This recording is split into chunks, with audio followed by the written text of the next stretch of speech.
Hello, and welcome to the Virtually Rek't Podcast. How's everyone doing today? I'm IndieVR, I'm your host, and my co-host is Rekin Krew. Hi, Mac, how you doing, mate?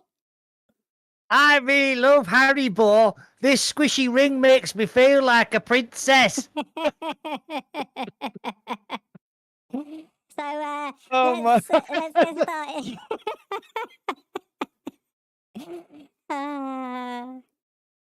Let's get started. Okay, so how are you doing today, sir? It reminds me of my favourite Haribo advert. I know the advert you're talking about. We are the police. So, Oh my God. how you doing, Mac? Hell. It's been a while. It's been like 3 weeks. It's been 3 weeks, yeah. You weren't very well last. We were supposed to do it last Monday, but you weren't very well, so we decided to postpone. Yeah. Yeah, Oh dear. we're here today. We've got loads and loads to talk about. So We let's have, start with absolutely. you, Mr. Mac. What are you drinking, and what have you been playing? I've got a very nice Italian Pinot Grigio. Yep. I've also got what the remains of a beer, but that was just to wet my whistle. What have I been playing? Right. And we will be talking about this quite a lot later. I've been playing Firewall Ultra Mm-hmm. on PSVR 2. I've been playing a lot of Crossfire with my pal Tassos and Fitz. Yep. And I've been playing a lot of Starfield.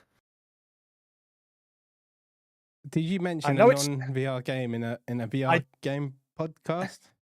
I did mention a non-VR game in a VR podcast, but we are going to talk about it later. Yeah. And there are reasons we're going to talk about it. So Mm-hmm. I'm trying to think what else. Do you know, basically that's it. Yeah, Okay. that's it. Okay. So, Mr. IndieVR, what are you drinking?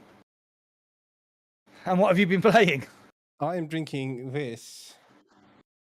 Oh, is that posh water? Yeah, it's posh gold water. It's got little bits of gold in it.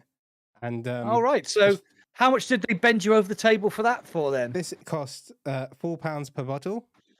There you go. You can see that in my product showcase. There you go. In my best Weeble voice, how much? Oh my Fucking God. much. But I didn't pay for it. You know, my friend, the water the water guy. Oh, he- yeah. I met him He- yesterday. Ugh. He's got water coming out of his in his boot in the back of his car. But Oh my God. yeah. But it's good stuff. It is good stuff. But I wouldn't. It's water. I would like. Do you know what? I drink it every day. Like I drink a lot more water if it tasted like that. How's your water going down, Mac?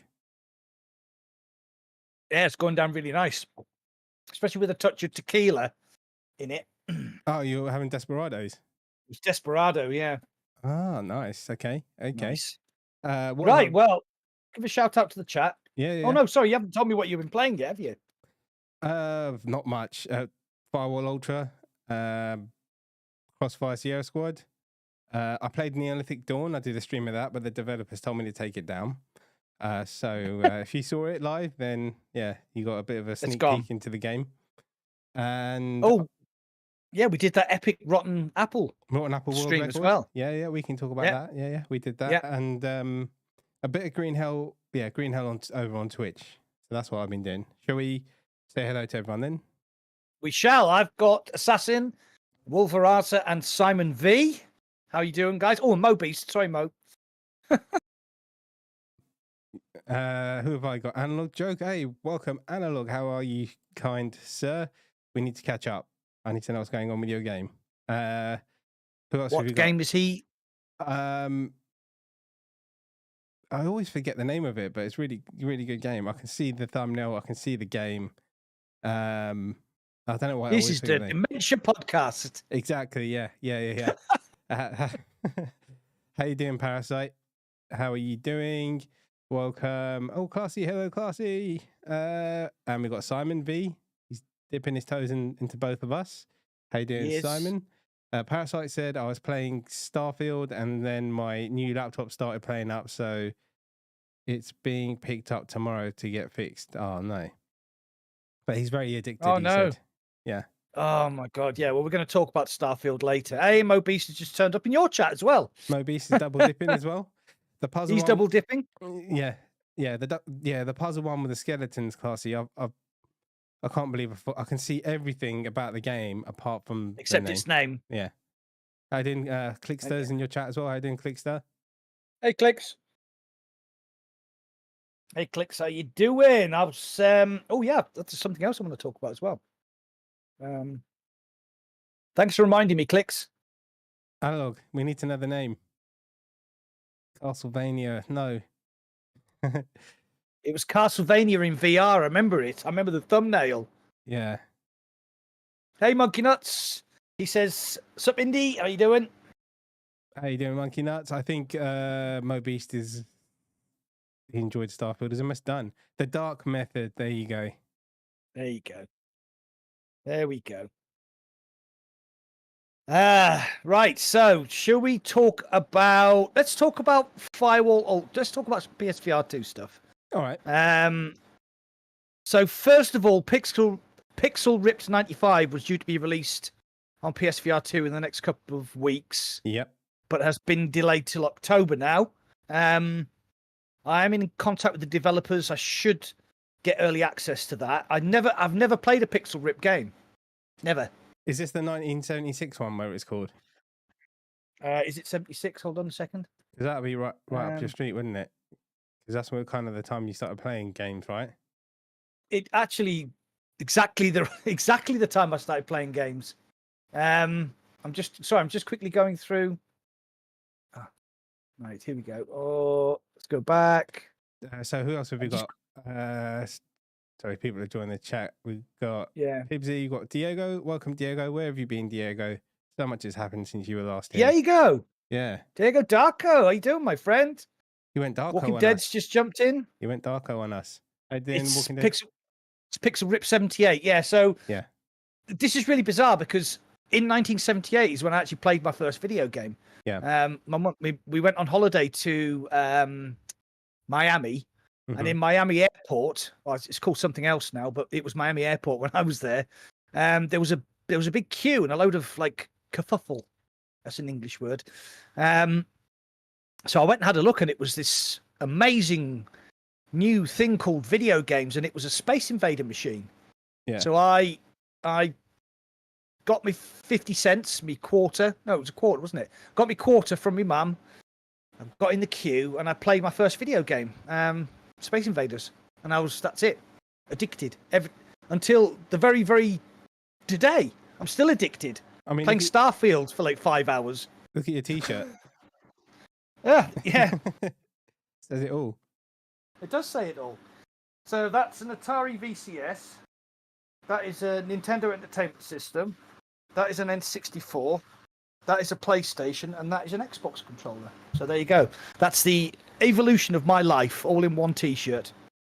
Yeah, so that's been delayed. Right. Firewall Ultra. Yep. Did you play the original? Slightly. Very slightly I played it. Very, very 10 hours maybe. Okay. You didn't though.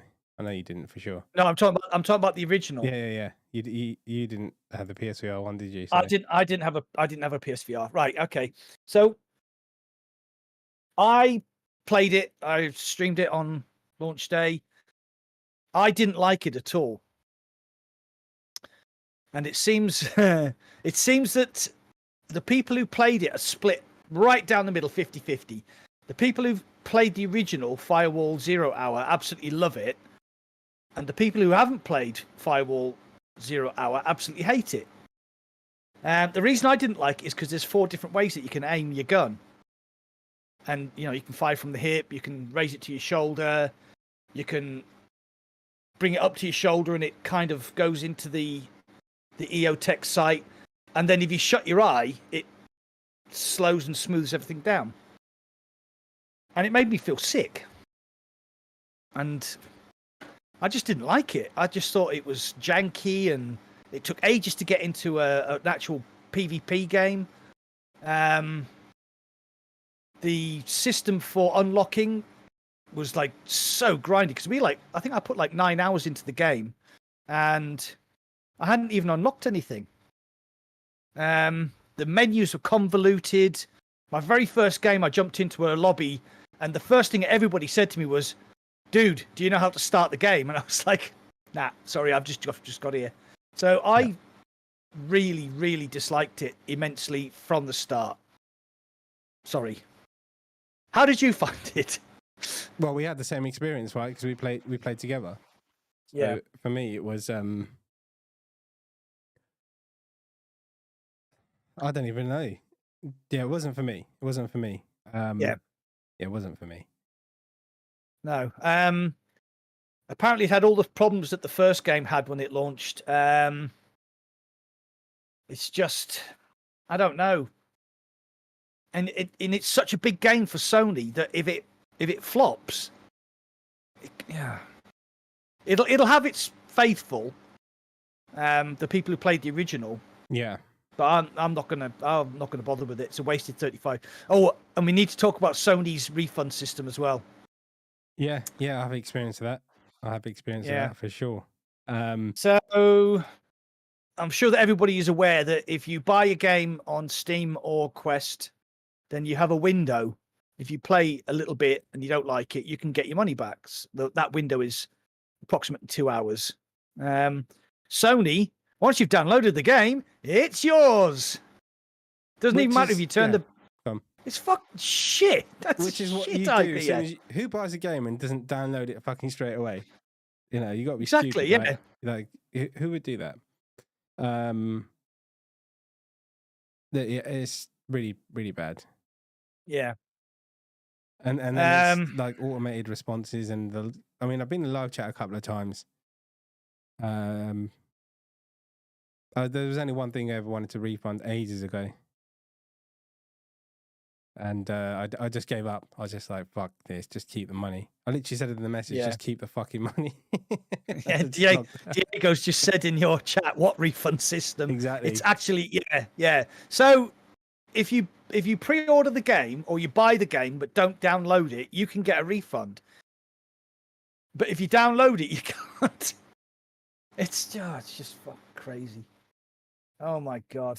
Yeah. Hey, Jason, how you doing? Jason L is in the chat too. Jason L is in the house. I'm in Geezer. How you doing, my friend? If you download and pre-order, you get your money back if it hasn't released yet. Okay. Yeah, Simon V just said, yeah, who would buy and not play? He says, looking nervously at my Steam library of hundreds of games that I haven't played. Yeah, man. But I've got so many games. Like, I've got a category of games I haven't played in my Steam library list of VR games, and it's like, pretty long. Yeah, absolutely. So Firewall Ultra, I'm not going to bother again. I can't be bothered. Not when you can just jump into something like Pavlov and it just works. And you know what I mean? Yeah, you don't have to look. You don't have to learn any stupid systems. You don't have to, you just jump into the game and it just works. And there. Hey, True Gamer for Reals. How you doing, my friend? How you doing, True Games? Cheers for joining. How you doing, Zengrady? Mindy's here. Mindy, Cindy, whatever you want to call him. The guy with the bindi. I think, it depends if you what you're looking for.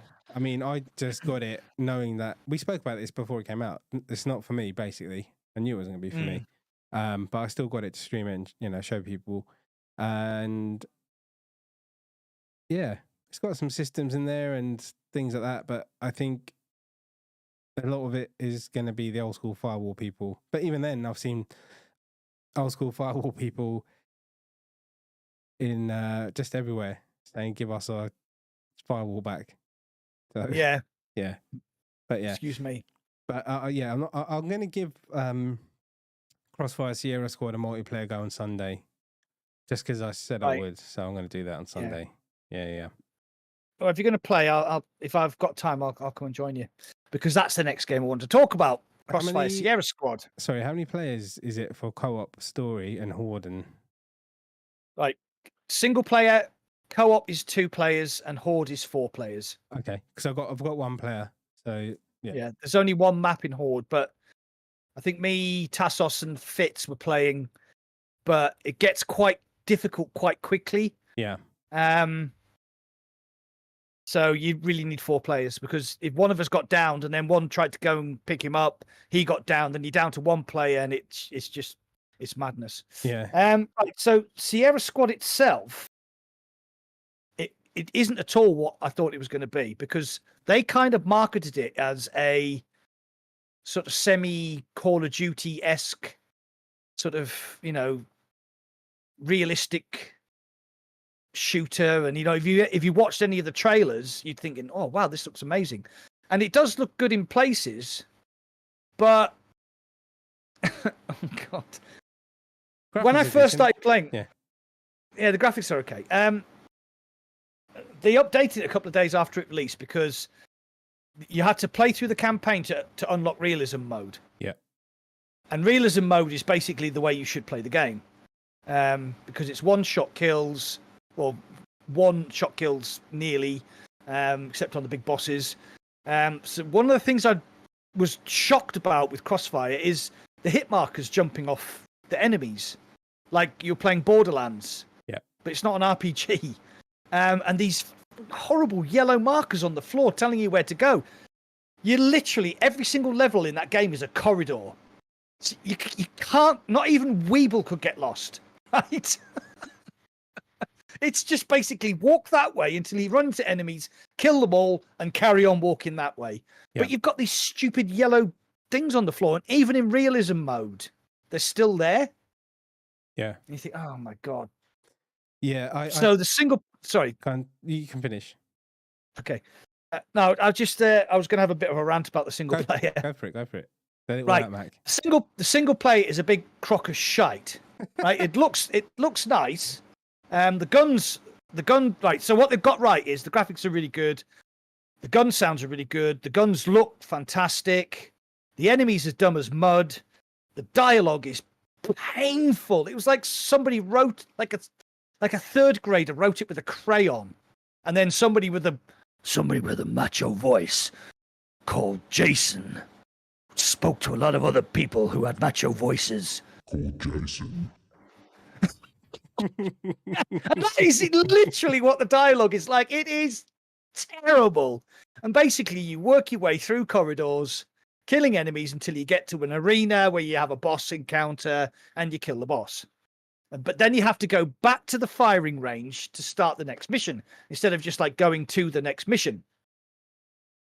So the single player, and it's short as fuck. I mean, like 2 hours, I think, maybe 2.5 hours if you're a decent player. So single player is just a complete and utter joke. However, co-op and Horde is where that game shines. I've been playing a lot of it with Tassos. I think we're up to the tier 4 missions now in co-op. And then you start to unlock upgrades for your weapons, and you start to unlock perks for your weapons. And I mean, I've got like a favorite weapon, which is this like AK-12 with a drum mag and my favorite sight and a laser and a suppressor, and I love it. And it's really good. Like the sniper system actually works quite well. Yeah. That when you grab the weapon and if you squeeze the trigger, it goes into like a slowdown mode where it smooths everything out. And that's quite clever, because as you know, in VR, especially if you've got wobbly, shaky hands like the old man in front of you, then if you're using a sniper scope with any kind of zoom, it's like, but all you do is you just slightly pull the trigger. When the adaptive trigger works really well, because it'll pull till it stops, and that zooms you in. And then if you pull it a little bit more, that fires the gun. That's really clever. So I think I've been playing. I think I put a good 20, 30 hours into Crossfire now, and I love it. It's great. Co-op and Horde, single player, terrible. Yeah. Tranquility's asked, were these meant to be A-list games, and does it have longevity? Do you see yourself playing in 6 months? There's only one Horde map at the moment. Horde mode's really good fun with friends. There's only one Horde map at the moment. There's 2 more coming. The co-op is quite an in-depth game. I mean, I've done like 3 or 4 streams, I think, and I'm not even halfway through the co-op mode. Yeah, it's really good. Yeah, I think if you enjoy a good horde mode, and you know we like a good horde mode, Indie, and you like the co-op, yeah, that it's got legs. It's got legs. Pretty good. Yeah, I did see you. I saw you playing the horde mode, and I just thought, Yeah, with Fitz. Yeah. it's more of the same shit. Dumb enemies just running at you. But I'm going to play on Sunday because I said I would. So I'll decide then. I'll decide then. Yeah, in general, I'll tell you what, everyone knows where they messed up. The biggest thing was, it says it's an arcade game in the description, but they showed the realism mode in the trailer. Yeah. Right? Yeah. And that's what people thought it was going to be. Yeah. So, I mean, they've released realism mode now, but it's too late. Like, the damage has been done. They've probably lost a lot of sales already. Yeah. Well, they won't have lost some. They won't have lost sales because Sony don't refund. No. I mean, like, people buying the fucking game. But on Steam, think about Steam though. Steam's got refunds. Oh yeah. So I did realism mode for a few levels, and I thought this is good, but I only did like the levels that involved sniping, and then after that I was like, nothing else really interests me because it's just enemies running at you, and it's a bit harder. It was so weird when I started playing realism mode because the bullet sponges, and then you 1 or 2 tap them, and it doesn't feel right. I don't know. It's weird. Yeah. I think maybe it was the animation or something. This was weird about shooting them twice and they die after going through all of that kind of Die Hard movie mode. Yeah. I think the marketing department need a slap for what they did because it was not at all what I was expecting. Right, I'm just going to try and catch up on my chat because there's lots of talk going on. So we've got Clueless Dad. Hello, Clueless. We've got Bob Schindorf, Parasite. Part of something, maybe. James D. Happy birthday, James. Happy birthday, my friend. Birthday, James. Is it James's birthday? James D. 911. Beast the Beady Bastard. So True Games Worth thoughts on Alvo. I'll be completely honest with you. The PvP stuff is, I've decided it's not actually my kind of thing. Hey, Clay Bomb, how you doing, mate? I much prefer co-op. So another PvP shooter. We've got Contractors and we've got Pavlov. So I'm very excited for the Contractors Battle Royale mode, which is coming out next year. I think it's coming out. Is it coming out as a standalone game? Yeah, I think it's a standalone. Yeah. Pretty sure. Yeah, but it's going to have all the Contractors mechanics. So that's going to be really good fun. Yeah. So I think what they're trying to aim for there, they're trying to aim for like a DMZ sort of Call of Duty Battle Royale. Yeah. As long as you can reload your gun with your hands, that's all that matters to me. I know people saying, "Oh, but it's this and it's that." I don't see the point in having a fucking VR game where you have to press a button to reload, or like a, I mean, even Population 1, at least it's got some kind of at least system. It's kind of like half manual, right?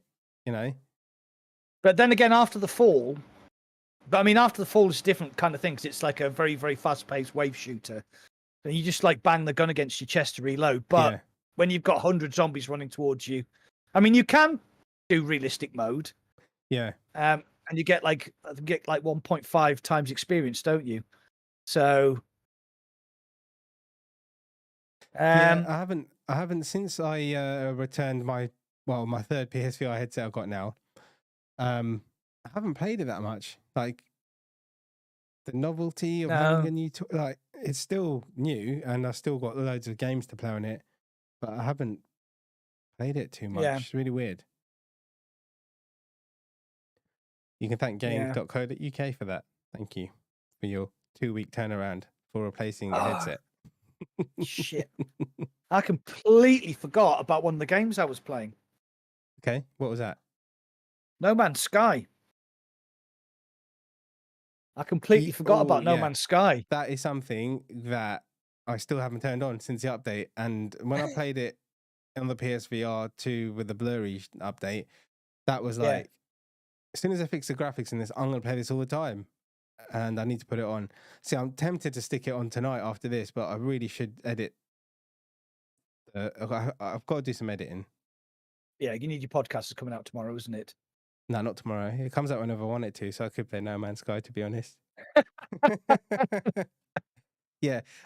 So everyone, I filmed another episode of the Behind the VR Headset podcast last night. It was such a laugh. I was like, why the hell did I not do this since December?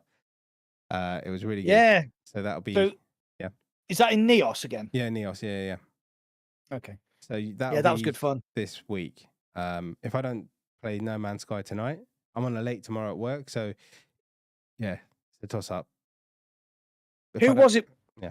Who was it we did the Neos podcast with who'd been banned from Facebook, even though he was a 40-year-old man? Skillex, oh my god. Yeah. And then we ended up, I was a tube of toothpaste and he was Godzilla. Yeah. And like you were a candy cane or something, and we were just chasing each other around. It just got manic. I've showed my wife that video and she was killing herself laughing. We should definitely do that again. That was absolutely crazy. There's some new toys, mate. I saw some epic toys. I'll put them at the end of the podcast. I'll put some of the new toys up. Like there's some really cool stuff. Yeah, but haven't the Neos guys completely and utterly fallen out now? Yeah, they fell out, but the guy that has the engine, I believe, is making his own kind of Neos, but we don't know when. So that would be cool. Yeah. That'd be really cool. Yeah, it would be. And I think it'll be obviously a lot better because from the first time we built the engine to now, it's going to be a lot smoother. Yeah. I mean that experience I had in Neos, I'm surprised I haven't been back in yet, actually, because it was really good. Because you said the VR cinema's gone missing, hasn't it? Yeah, it's changed name since December, so I have no idea what it's called now. Nobody does. And I was going to do some kind of movement night with members, so I guess big screen or whatever, but it's just not the same, is it? No, it doesn't. It's just not the same. Once you experience that place, it's like you don't want to play anything else. So hold on. Diego's asking, have you tried Riff? No. Is that drum metal guitar thingy jiggy game? Electric guitar? Have you ever get the wheel working? I haven't put... Oh, yeah, Mac. I've got... Cindy's brother came down and he dropped me off the Logitech G27 or something racing wheel. Okay. So I used it a bit and man, it's so like to get used to it. I was all over the place, and I haven't played it since. Cindy, I haven't played it since because I've only got like a limited space. So I'm moving, chopping stuff and moving it and stuff. But yeah, I will do. I wanted something that works on. One day I'll get something that works on a game like Gran Turismo. Yeah, because you don't have. Oh, you can't. Like my this is really weird. My racing rig is right there. Use your wanker camera commands. No, I did, but I've got. Oh God, wrong one. I've got. It's actually. Can you see it? It's actually covered with the green cloth, so it doesn't show up. Oh damn! Okay. New Neos VR chat game world thing. Sorry, are you asking me if there's a new one, Diego? It's like VR chat with it's a different experience on a wheel. Yeah, I need to get used to it. Yeah, you will get faster, especially in a VR headset. Yeah, I played I stuck Project Cars 2 on because I had it. Then I bought Automobilista 2, I think it is. I haven't really played it. It's really good. Automobilista 2 is everything that Project Cars 2 should have been. Because it's very pretty, but it runs a lot better. Yeah. They did an update about a month ago called the version 1.5 update, and it basically changed the physics. So the cars now are a lot more realistic. And I did the Green Hell Nordschleife challenge. I did 2 half-hour races. Ah, okay. I did it live on stream. I felt like I'd been beaten up. at the end of it. I was absolutely knackered. It was really good. Riff is the new Neos/VR chat type of app/game. Can you build stuff by hand while you're in Riff though? Can you import stuff and make your own whatever you want? That'd be interesting. Like 3D models.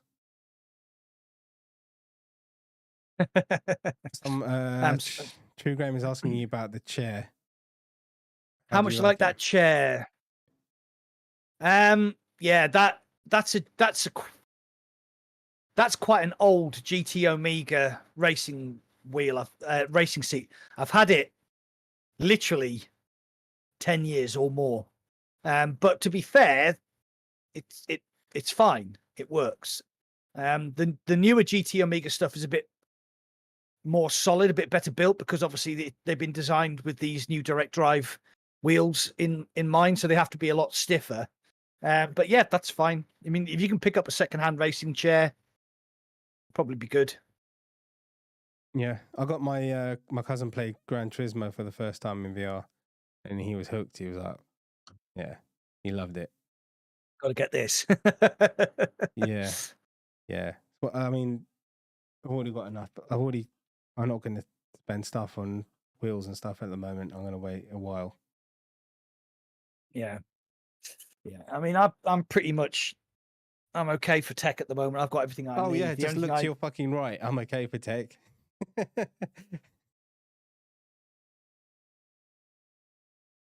Yeah. The only thing I need really is a new graphics card. So I'm gonna save up and buy myself a new graphics card. But yeah, apart from that, pretty good. What were you getting, the 40 series or? Yeah. I think I might actually have conned the wife into paying for it. I don't know how that's gonna work. Oh my god. Parasite, we're gonna talk about that question later on, so hang fire. How much are they going for? Why have you gone so small? Sorry. You just suddenly shrunk. How about now? Now you've gone down and you're out of focus. Right, hold on. Oh god. Indie fiddles with things live. Are you okay now? Can you see me? Is the baby happy? Yes, he's. Hey, you're the one who started moving around, wasn't me. Stop fucking moaning all the time. I've got to get myself one of those. Right. Oh god, what were we talking about? Yeah, my chair's fucked. I need a new chair. Basically, that's my problem.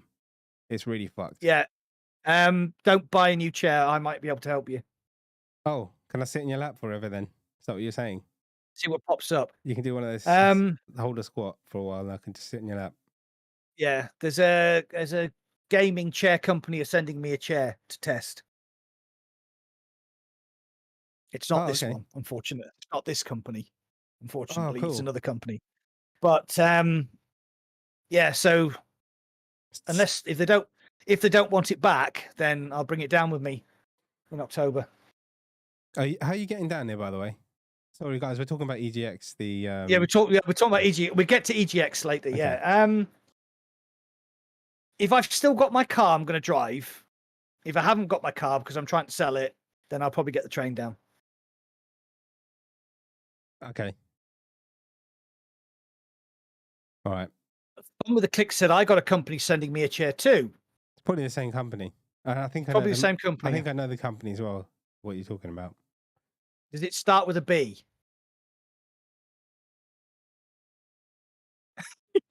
You can't seriously be trying to work out.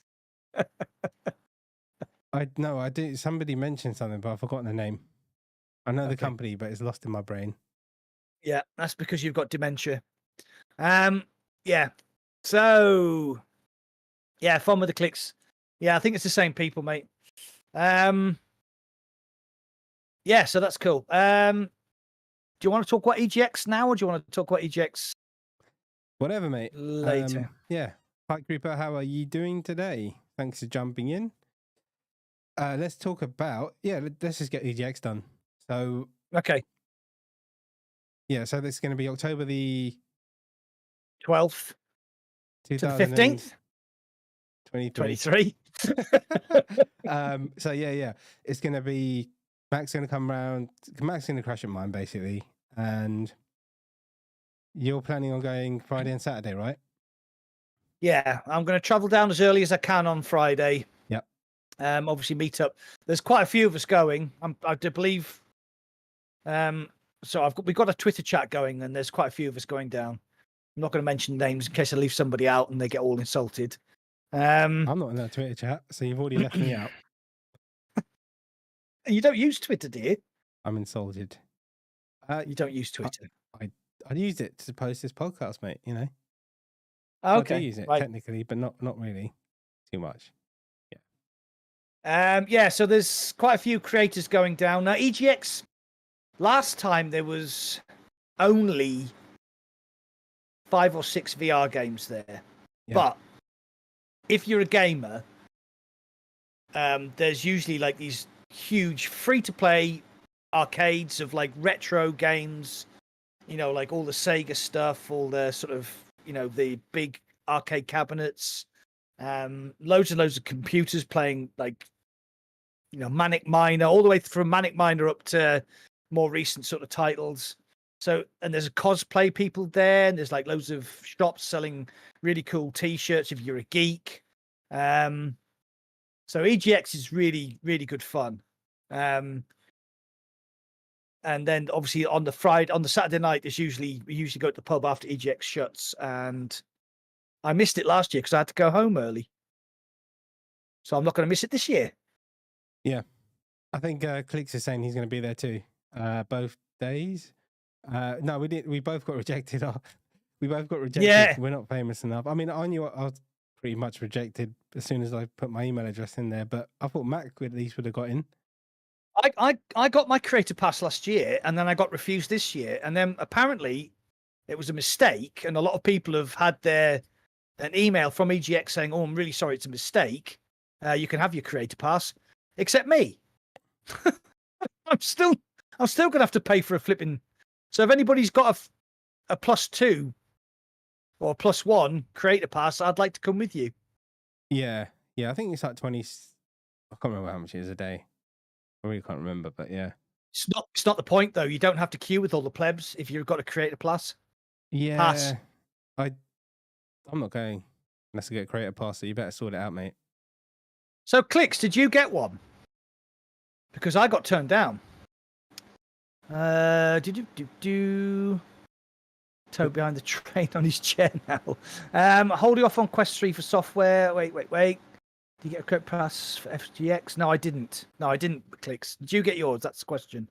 You didn't get yours. But or something. I got a creator pass last year. I don't understand why I didn't get one this year. So there you go. It's pretty weird. Mm. Unless it's just got really more popular with like flat screen gamers, maybe. Could be that. No, well, what happened was the EGX actually issued a thing saying, "Oh, look." So Clicks, yeah, I got rejected an hour later. Got accepted. Email. I've been checking my email every day, and I'm still I'm still not. I'm going to look for EGX and see whether I've got an email off them. No, EGX, no. Creator application denied. Thank you for applying. And that's Thank you for applying. Go fuck yourself. Yeah. Yeah. So pretty much, mate. Pretty much. Yeah. So yeah, I don't know. They just haven't replied. So there you go. I'll still be going. I just got to try and pull a few strings with industry contacts, and so I get a creator pass or a press pass or something. Right, I need just a quick toilet break. I'm back in a second. Keep talking. All right. About EGX. Okay. So about EGX, I don't know what game developers are going to be there. I don't know much about EGX, to be honest. So Max just dropped me in it, and yeah. Does anyone else know? I'm sure Fun with the Clicks. Do you know about EGX? Do you know? We were looking into it earlier. Do you know who's actually going to be there, like developer-wise, or any VR people, or anything like that? Because I have no idea. It wasn't great job. Yes.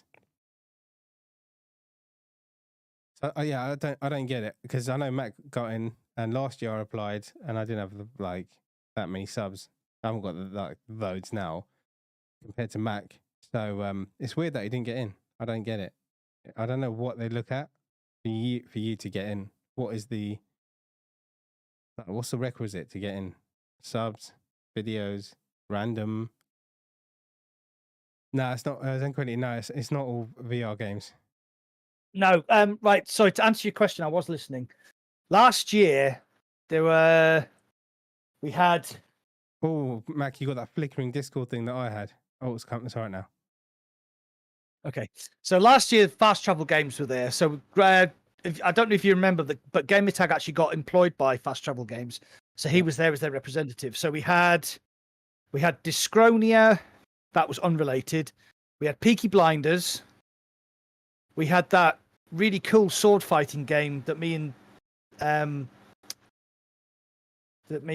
Power On loved. I can't remember the bloody name of it. Broken Edge, which is coming to PSVR 2. Broken Edge. Yes, that is such a good game. I'm the aesthetics. I don't think sold it very well, but that is a really deep and fantastic game. We had the oh god, what's that RTS? No, not RTS. It's the RTS game in space, but it looks a bit like Halo, but you can play it in first person or or like a role playing, like a sort of real time strategy game. Starfield. That was it's not Starfield. We'll get to Starfield later. Guardians. That's it. Guardians. That was there. Oh, Guardians Frontlines. Yeah. Do you know what? Yeah. I actually enjoyed playing that. I haven't picked it up since. There was like, if you get a bunch of people together, you can have some real fun in that game. Yeah, it's really, really good. I mean, I've only played it in single player, and I had a full, really good fun. They also had the Quest 2 version of Hellsweeper as a really, really early beta, which I think me and Henry Van Leer played. There wasn't actually an awful lot of VR stuff there, but to be fair, it was still worth going, especially if you're a gamer, because like I said, there's a lot of cosplay going on, there's a lot of other stuff. No, I don't remember any. I don't remember anybody that turned my head. No, it's not good enough, is it? No. I think there's going to be a lot of that stuff in Zurich, though. It's going to be a similar kind of thing. All right, do you want to talk about your trip then? Because you're off to Switzerland, aren't you? Yeah. End of the month, I'm going to my first convention. It's called the Zurich PopCon. Yeah, so it's with work. Yeah, so I'm going for a few days. Friday, Saturday, Sunday, Monday. I'm supposed to come back, but I'm thinking maybe I'll stay and do some sightseeing. So who knows? Who knows what will happen? Let's see.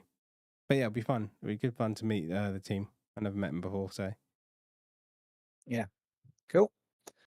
Yeah, the other game we played is that We Are One, where you basically clone yourself and you sort of work.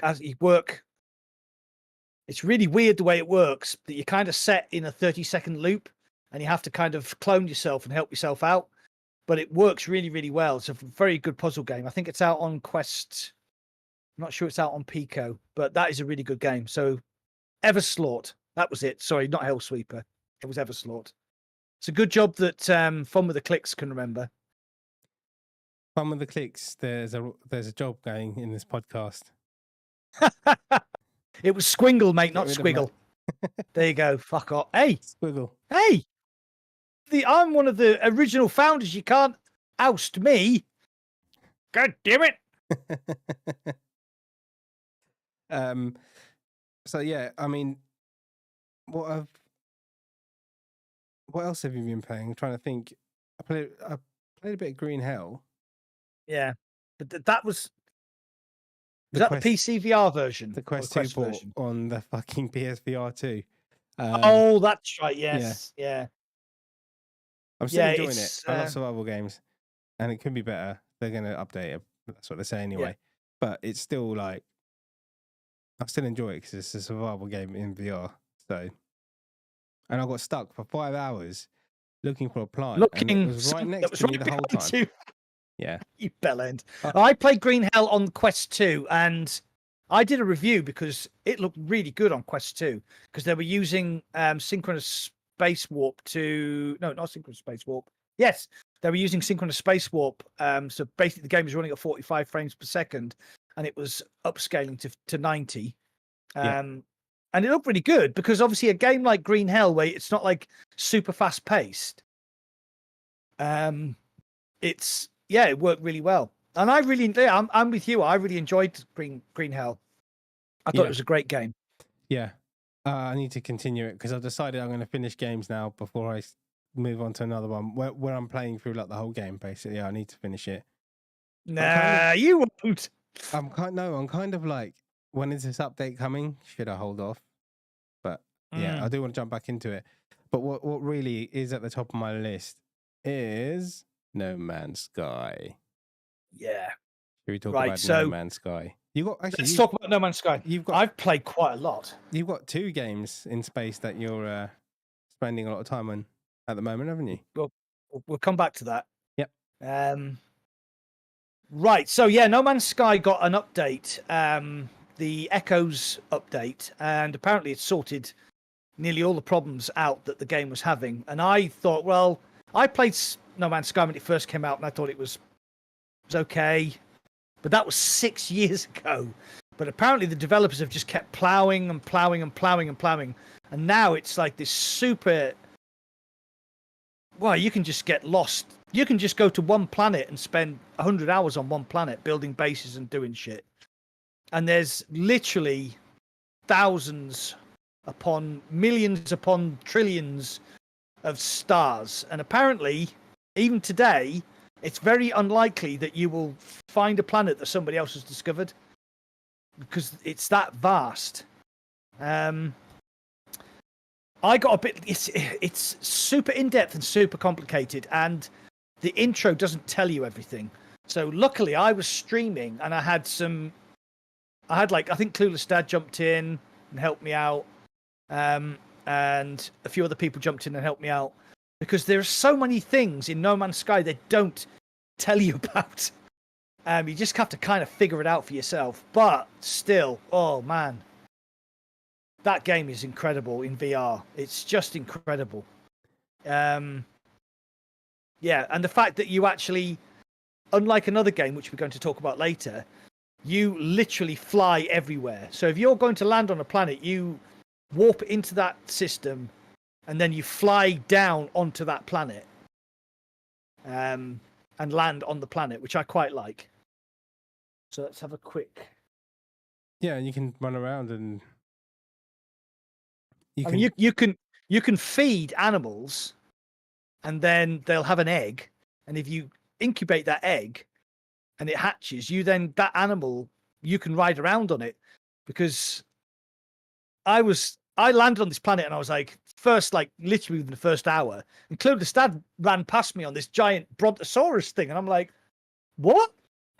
And he was like riding it, like, yeehaw! Fucking crazy. Yeah. I got it. I pre-ordered it on the PS4, whatever it was when it came out, and it was shite. But the guys spent years and years. Yeah, they have, and it's all free. Yeah, it's all been free. Yeah. So the thing is, it's a life sucker, isn't it? It is a real life sucker. Because I know Clueless streams on his channel, and he's constantly, that's all he does. Like middle of the night and the weekends, he's playing No Man's Sky. Yeah. Apparently, Clueless said, according to Sean Murray, who's the guy from Hello Games, there are 18 quadrillion planets. No, quintillion. I remember the trailer when it first came out. Quintillion. Quintillion. 18 quintillion planets. Oh, right. Diego, man, the PSVR 2 update, because it also has eye tracking as well, and foveated rendering. So they've totally integrated all of the controllers for the PSVR 2. So it just works really, really well. And it is a very, very, very steep learning Yeah. Oh my god. Yeah, I mean that's why I streamed it once with the blurry graphics, and everyone was like telling me what to do. Otherwise, I'd be screwed. Yeah. So, Yeah. Are you doing the story still? Yeah, I was the last stream I did. I was searching for Artemis, and I Right. found him, her, they, or whatever pronoun they want to use. So that's as far as I got. So I'm about 20 hours in, I think. But what would happen was I would stream it for 2 or 3 hours, and then I'd stop streaming and I'd play for another 2 or 3 hours because I was just so invested. It's one of those games you're like, oh, I'm going to go here and do that, and then you just, oh, what's that over there? And you kind of go over there and do that. Then that leads you over to somewhere else, and oh my god, it's so distracting. Yeah. So, yeah. This is the problem. Green Hell will get. I don't know. Maybe I should pause Green Hell till they update it. I don't know. Or should I just wait till I put No Man's Sky on? I don't know. It's really hard because I've seen everyone say how good the graphics is, and I haven't stuck it on yet. It's really good. Yeah. I was surprised because I actually played it in VR on the PC version when the VR released, and it was horrible. Made me feel sick. All the controls were bad.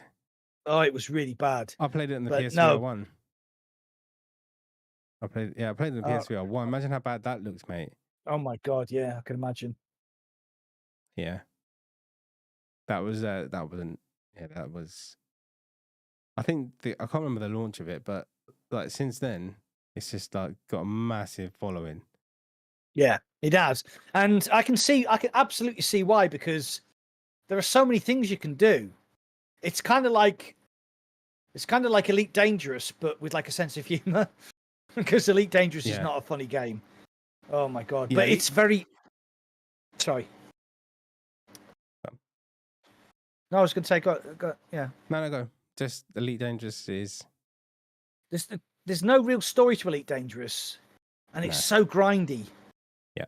I wanted this particular ship, and I spent hours and hours and hours just flying between 2-star systems, trading, because I knew I could make 1 million credits every single time, and I needed 40 million credits. I mean, this is money I can't remember off the top of my head how much it actually costs.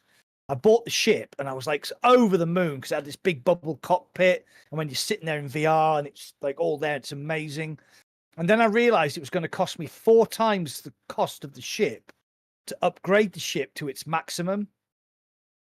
And I'd already put about 40 hours in, and I thought, I'm going to have to do 160 hours of grinding just to get the ship to where I want it.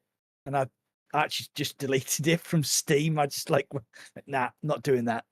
I'm not doing it. I played it in VR as well. It's good in it's great though. Like, oh, it's amazing, but because it's realistic. That's the thing I like about it. It looks real, you know, compared to No Man's Sky, which is all kind of cartoony, yeah, a little bit. Yeah. So yeah, No Man's Sky I will play one day. So Diego Darko is saying, is the story compelling? It's not the story. It's kind of what you want to do. You know, you can do the story and try and get to the center of the earth, center of the universe. Or you can just trade, or you can build outposts, or you can farm, you can mine, you can become a bandit, you can be a pirate, you can just do what you want. It's just one of those games where you can literally do exactly what you want. Yeah. So what Parasite said there, the moments are very organic because they are moments you create for yourself. What's happening to my camera? Green. I don't know why. I think it's Discord. You gotta love Discord. You might have to hang up and come back in, maybe. Yeah, okay, I'll do that. Oh no. Right, 2 seconds.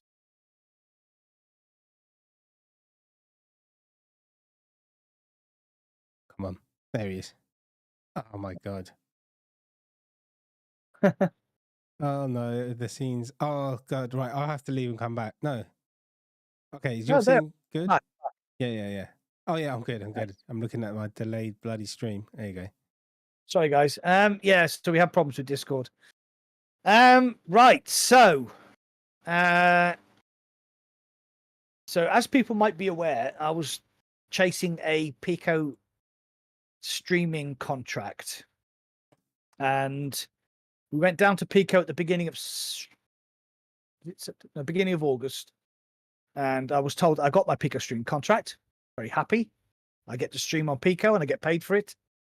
But VR on the Pico platform, the Pico video platform, is a disaster. So I decided I was going to do flat screen games instead. So I played Halo, I played a bit of Gears of War, I played Ghost of Tsushima, which I've actually played and finished completely now. I've done everything, upgraded everything. No spoilers. No spoilers. Great game. Wow. What It's a great one of the flat best screen games. game that is. One of the best games. It is. And I haven't Kind even of like played more than 20 hours. can't even imagine how much time I put into that. But basically it's like Red Dead Redemption, but in feudal Japan. It's just so good. Let's have a look. Yeah, Ghost of Tsushima. Does it tell you how long you've played? Oh, it should do maybe, or it might just be on your PlayStation. It might just be on my PlayStation. Yeah. Because it's not actually, doesn't actually say how long I've played, but I must have put 40 plus hours into it. It's great. So when I finished Ghost of Tsushima, Starfield released, the new game from Bethesda. So I know. Are you a big fan of the Bethesda games? I liked Skyrim. Fallout 4 was okay. Oblivion, I think I liked that back in the day. Yeah, I think I played that quite a bit back in the day. Yeah. Monkey Nut says he's 302 hours into Ghost. How? Ghost of Tsushima. I don't know. You can wow. run around, and I don't know how. I suppose you can, yeah. So I played Oblivion, but it's Elder Scrolls 4 Oblivion, Elder Scrolls 5 Skyrim, played that. Finished Oblivion. I'm pretty sure I finished Skyrim. I definitely finished Fallout 4. And I also played New Vegas. Was it New Vegas? 76 New Vegas. Yeah.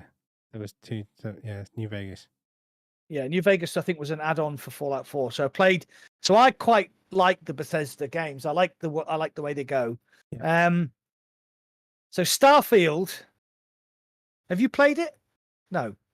I was thinking of getting it, and then I saw some reviews, and I saw a guy I watch who's brutally honest about stuff, and I was like, okay, probably won't get it. I was going to get it before it came out, and then I was like, it's like £100, and I'm like, yeah, I don't know. You can't do certain things. Oh no, you can't do certain things that you think you could do in a game like that, like right, okay, landing a ship and flying or whatever it was. Yeah. Okay. So it's a lot of people compared it to No Man's Sky. It's not No Man's Sky. It's a sci-fi version of Skyrim. So you can fast travel to places. You can go to planets. If you go to the planet, you get into a cutscene where the ship lands. You do a lot of face-to-face sort of Bethesda style, conversation trees. If you've played a Bethesda game like Skyrim or Fallout 4, you'll know what it means. You walk up to somebody, says talk to them. They then appear in like right in front of you, and you have a conversation with them. Yeah. And if you like that kind of game, then that is exactly what it is. It's basically Skyrim or Fallout 4 in space. It's fucking beautiful. It's absolutely beautiful. But with all Bethesda games, it's a bit janky. Yeah. Like if you go into a conversation with like a shopkeeper, what happened is you'll walk up to the shopkeeper, you say talk, and the shopkeeper will go, and then there'll be no volume, and then the chat will start, and then the subtitles will start, and then you say, look, just show me what you've got, and then you'll wait while they sit there like this, and they go, oh sure, have a look at what I've got, and you're like, why did that take me 30 seconds to walk up to somebody and just say, let me into your shop so I can see what you've got? So yeah, it is a bit janky, but it's one of those games where you can play the main game, you can go off, you can join factions, you can just, there's like boards in certain areas where you can get jobs, you can become a fighter pilot, you can be a pirate. Like literally just before that, I actually had to stop playing Starfield to come on the podcast because I was so addicted. Bloody hell. And it's like there's things that it is like No Man's Sky. There's things in Starfield that don't tell you can do. So if you upgrade your targeting ability, you can actually target individual parts of a ship. So once you take a ship's shield down, you can then target the ship or lock onto the ship and target certain parts of the ship. So you can like disable the engines. As soon as you disable the engines, you can actually board the ship, kill all the people inside it, and steal the ship. You can just do what you want. And that's what I just love about these kind of games. So I've put about 30 hours into Starfield now, and I literally have not even scratched the surface of the game. I'm not even 10% into the story. I haven't finished any of the faction missions. I've got a list of about that long, I wish I was taller, of missions I can go and do. So, bloody hell, yeah. It's crazy. Love it. Now, the reason we were supposed to be talking about Starfield is that Skyrim is one of the most heavily modded VR games. It has a VR mod, and you can mod the mod. You can keep modding and modding. So what we're hoping is going to happen is that those clever people who did the Skyrim VR mod are going to get their claws into Starfield, and Bethesda are going to let them release a VR mod. Thomas McNostril. I don't think I'll get it ever, to be honest. I thought I was Really? going to at one point, and then I saw the flaws, and I was like, nah, it's just loading screens, right? Instead of fucking flying around or whatever it is, and there's a lot of stuff. Yeah. Yeah, there's I'm a not- lot of yeah. loading screens. There's a lot of cut scenes. There's a lot of I don't know, but it just has a charm. It just has its own charm. Yeah. I'll stick to VR unless I'm doing Ghost of Tsushima, because I know that I love that game. Yeah, that is brilliant. I think Jin Sakai is one of the great sort of video game characters, because when you get into the later game and you have unlocked all of his abilities and you have to switch stances while you're fighting. So you're taking a guy on with a spear, you have to quickly switch stances. Taking a guy on with a sword, you have to quickly switch your stance. I just love the fact that you have to like really properly think on your feet. And later on in the game, you come across enemies that fight in more than one way. So they'll start off attacking you with a spear, and then they'll switch to a shield and a sword. So you actually have to switch stances while fighting one enemy. It's just so good. And it's all about timing. And it's just that whole standoff thing where you just like, come and fight me. And then you're like, Yeah. yeah. Yeah, and that's like that and The Last of Us. I haven't started number 2. They're the only kind of non-VR games I've got on the PS5. The Last of Us already had, but number 2 I'll get. UFC. Oh, the new UFC game's coming out. I know this is completely not VR. Did you ever play the UFC games, Mac? I have not played any fighting games. No. Right. Okay. Thomas McNostril has the best name. in my chat. Sorry. Yeah, I know. Ludovic will probably get it, so I'll probably play with him. Should we talk about VR now? Do you want to talk about VR? Are we done with Starfield? Yeah. Yeah, we're done with Starfield. I mean, like I said, the reason we mentioned it is because I've been playing it a shitload. And it is basically the same engine, obviously a modified version of the engine that Skyrim runs on. Yeah. So it should be fairly easy to port to VR. There you go. Yeah. Okay. There's your Starfield. It seems like other people in chat. Googly's talking about it. Someone else in your chat is too. I saw some people just talking about Starfield. Hey, Paradise. Yep. How you doing, mate? Welcome, mate. You going to EGX, mate? We're going to see there because we're both going. Icky Island DLC on Ghost. Yes. I don't want to spoil it. Anything. Be quiet. I did it. Right. Once I finished the main campaign, I did the Icky Island. I think it took me 2 streams, so it was about 6 hours. It's a pretty decent chunk of DLC. I don't think I did everything either. So yeah. Blue Bottles, how you doing, mate? Are you still playing the boxing game that came out not so long ago? I haven't played it since I streamed it, to be honest. I know it's been updated loads. So Parasite has signed up for the USC 5 beta on PS5. Oh, Paradise. Right. So I got refused my EGX Creator Pass.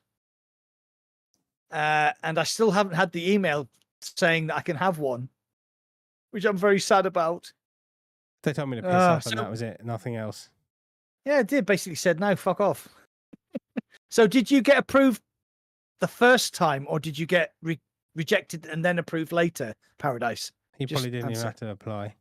They just sent no, it he to him. didn't. He's Little such a golden legend. He just envelope. said, he's a goat. He's the goat. He is a goat. He gets little gold envelopes.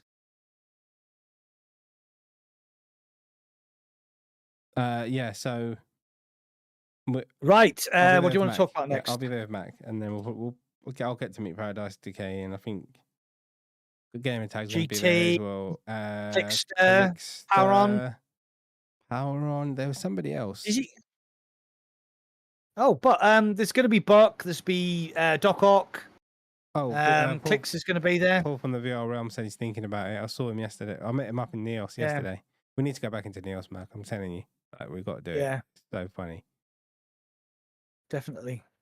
Daysnetic, yes, met Daysnetic as well. I've never met Pro Gamer. I think Ham said he was going as well. Right, okay. What do you want to talk about VR wise next?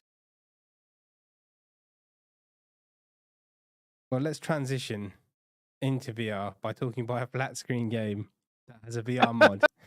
That's a great transition, right? Yeah. I haven't it's almost as if you thought about it. I played the original Far Cry back in the day and I loved it. I haven't played the VR mod. I haven't tried it. Have you played it, Max? Okay. I actually have. I've got it.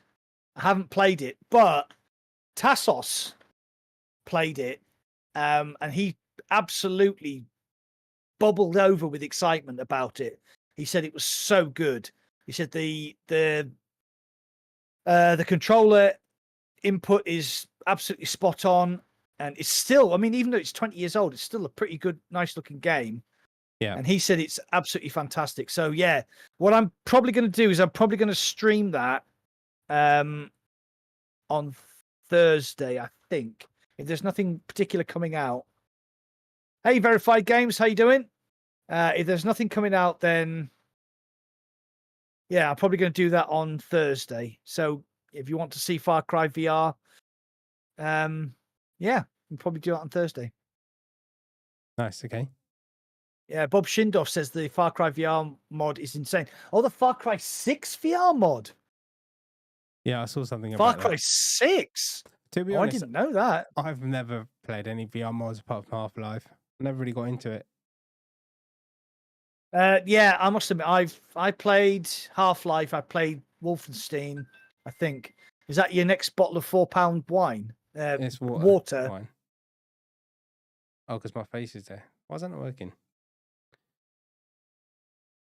Oh, by the way, so the Romans used to drink out of this before going into battle the same spring. That's what they say to you. That puts the price up by £3.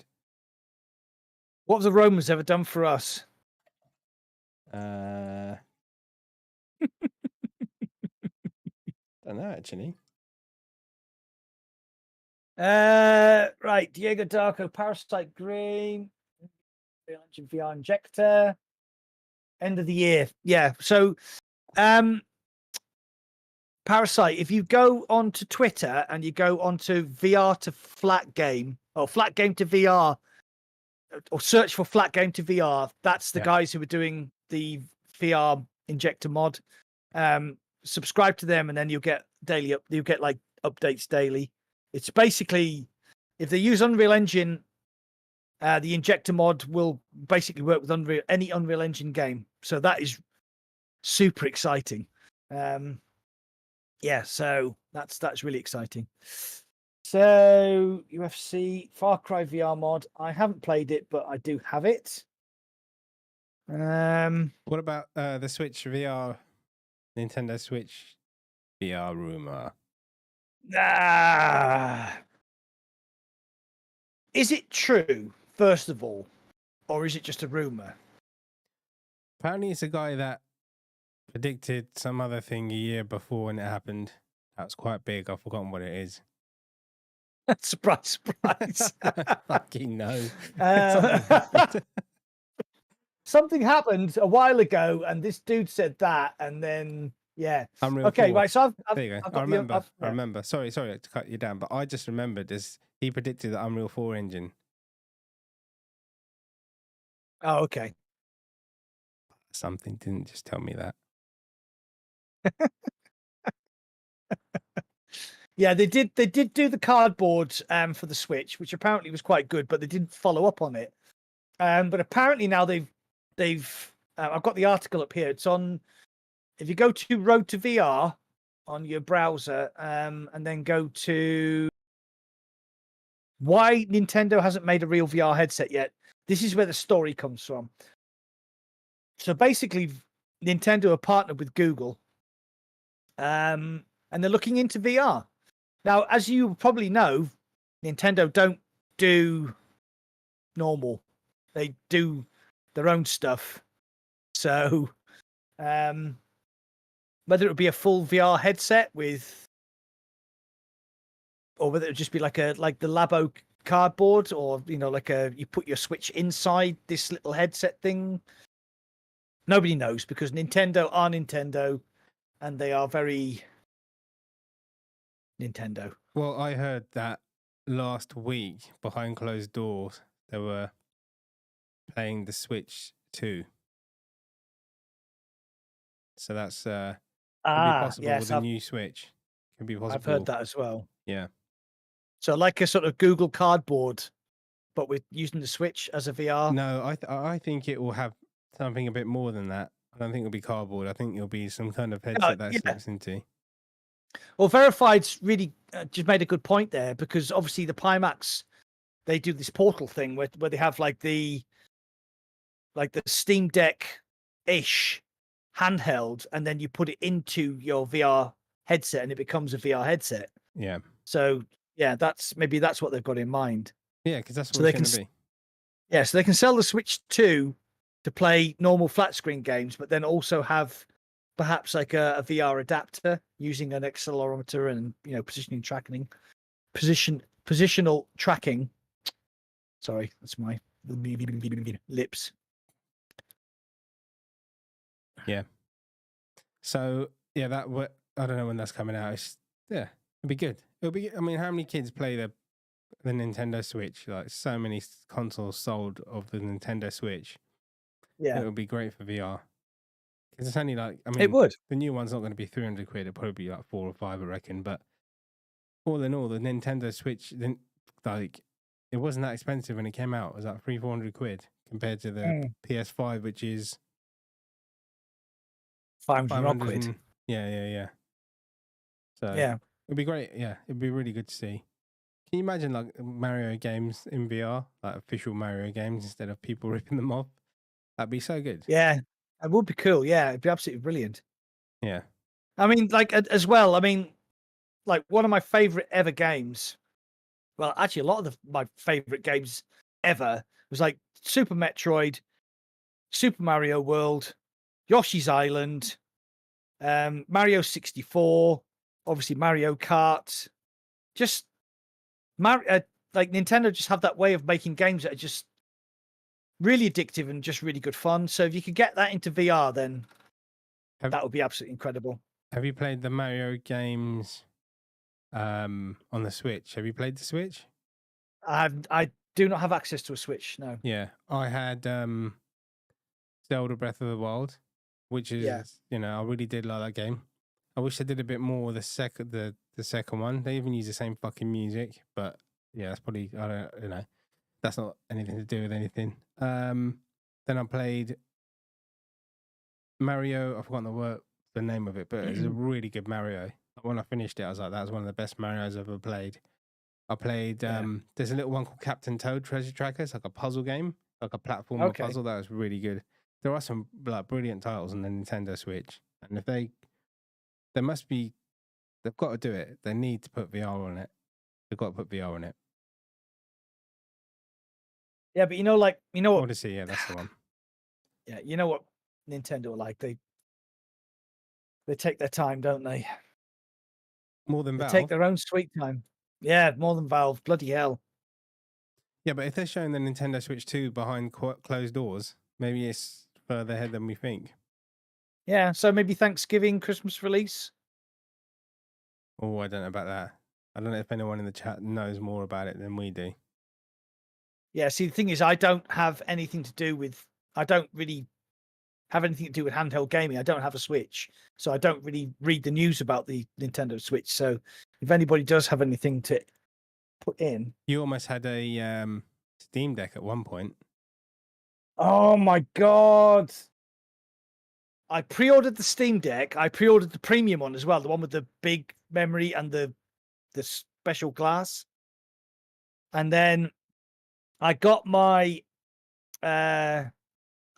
email from Steam, and about 5 or 6 times I went and nearly pulled the trigger, but I was actually waiting for the Pico Neo 3 Link to come out. What do you think of that headset, Mac? That's that was a fucking mistake. But then again, I did get 35% off my Pico 4, so you did, and that has paid itself back in spades, because that is my main VR headset at the moment, and yeah, that is a good headset.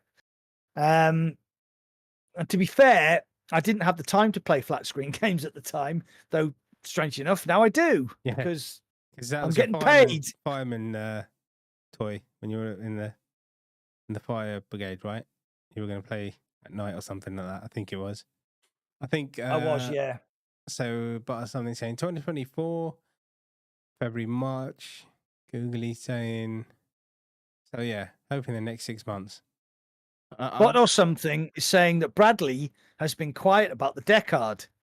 The reason that Bradley has been quiet about the Deckard is because they found out where he was getting his leaks from, and the guy got sacked. No, he's saying he's not being quiet about Deckard. Has not been quiet. Oh. I know he did a stream last week, I think it was. That was all about it as well, I think. Yeah, but he's just rehashing old stuff and going through the Steam VR updates. Right. Looking for like tags. Right. So yeah. Okay. What about the Demio hand tracking?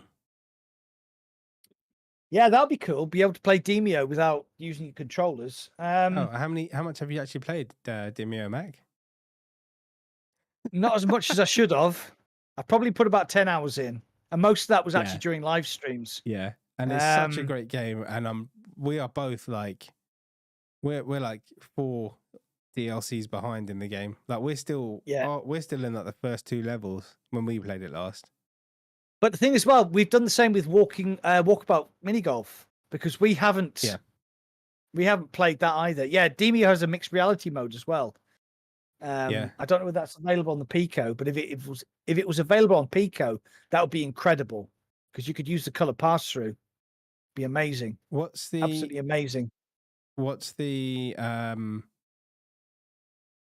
walkabout like on PSVR 2? What's the difference? Like, I haven't played it. Yeah, sorry. Oh, you're asking, right? Okay. No, I was asking you, but I'm sure like Clueless or Virtuals, one of them two have got it.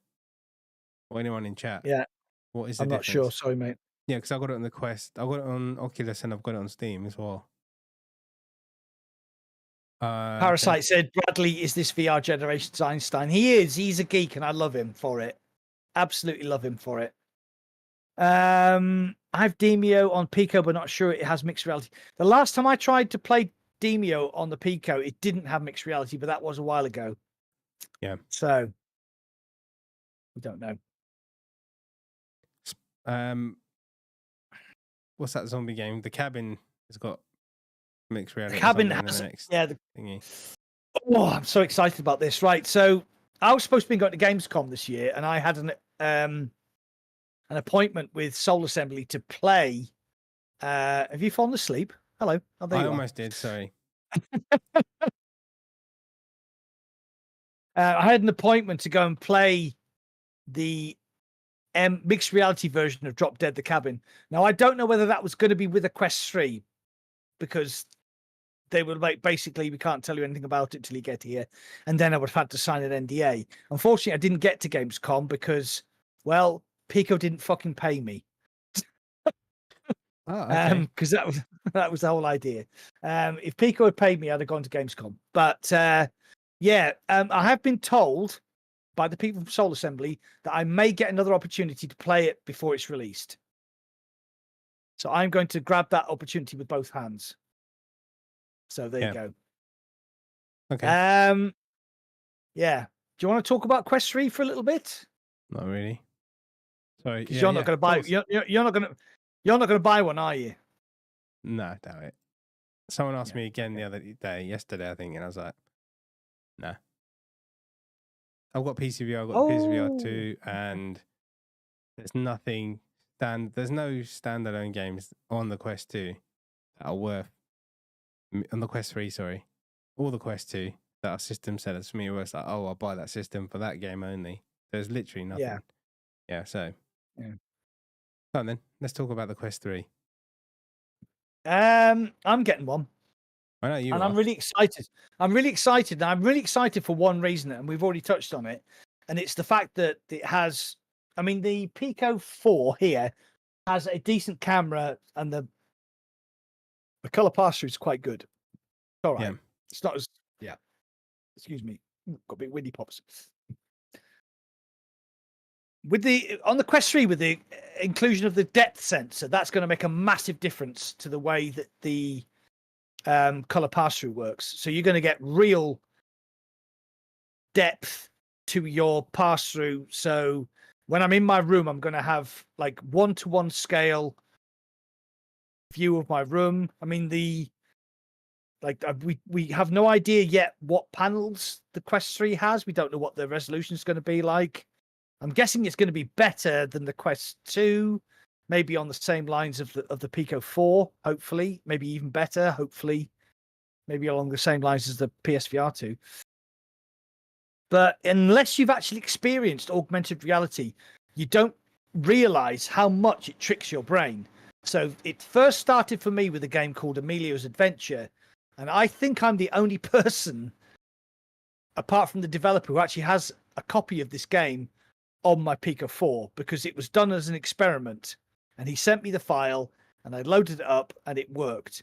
So what happens is, basically, if you play Cactus Cowboy, it's basically a Cactus Cowboy game in augmented reality on your floor. So there's a part of the game where you have to sort of move your little cactus dude around, and to see where he was going, I had to move around the floor, and there were some containers in the way. So I stepped over them because my brain said, there's containers in the way, but they're not actually there. They're just there in augmented reality. And I actually tested it by kicking them, and my foot did go through it. But it blew my mind. it messed with my brain. And it made me think that augmented reality is going to be the future of virtual reality. So now when people say VR, AR, and they just say XR to say, this is like VR and AR are this XR thing. Yeah. I think the Quest 3 is going to be the first headset that allows you to do mixed reality so effectively that it's going to mess with your brain. That's what I'm excited about. I'm not excited about Quest 3 because it's a evolution, not a revolution. Yeah. But I think the inclusion of the depth sensor is going to be the thing that makes this headset incredible, and that's why I'm going to buy one. Because I don't need to buy Quest 3 because my Pico 4 does everything that the Quest 3 is going to be able to do. Maybe not, Skiva is here. Hello, Mr. Skiva. I was talking about you yesterday, actually. Hello, Mr. Skiva. I talk about you most days, Skiva. Let's be honest. He does.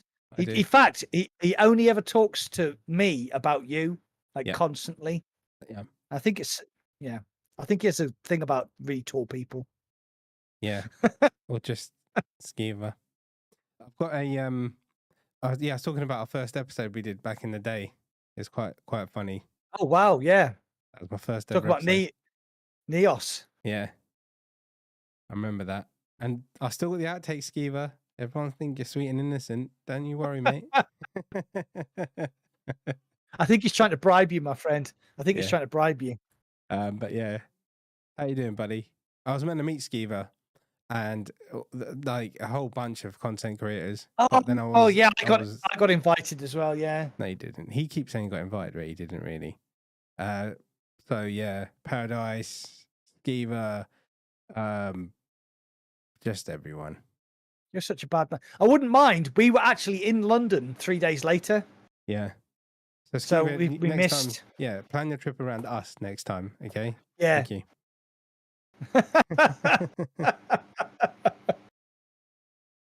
So yeah, you're gonna get the Quest 3. Yeah, for me, no. Even with AR, like whatever. Bring it around one day. You have to sell it to me somehow. Yeah. Honestly, mate, what I might do then is I might bring my Pico down and show you Emilio's adventure. Yeah. Because it honest to God, it is something.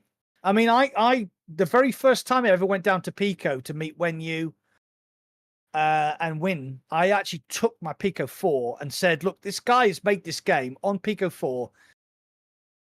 I'm the only one who has a copy. Yeah. Try it out. And I mean, bearing in mind that Wen is the game developer manager for the EU, Win is the second in command on Pico from the CEO, and they were both absolutely blown away by this like relatively simple game. Yeah. Where you just have this little cactus dude and he's like jumping around and shooting. And they couldn't believe how good it was in AR. Yeah. I'm sure it is great. Yeah.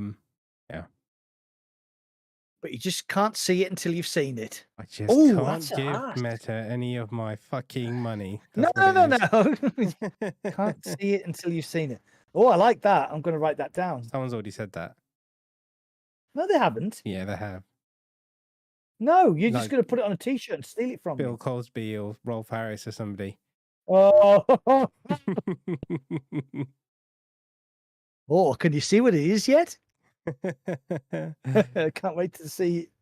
Can't see it till you've seen it. Yeah. Mike, we need to just fly out to America and go to like what's the biggest one in America?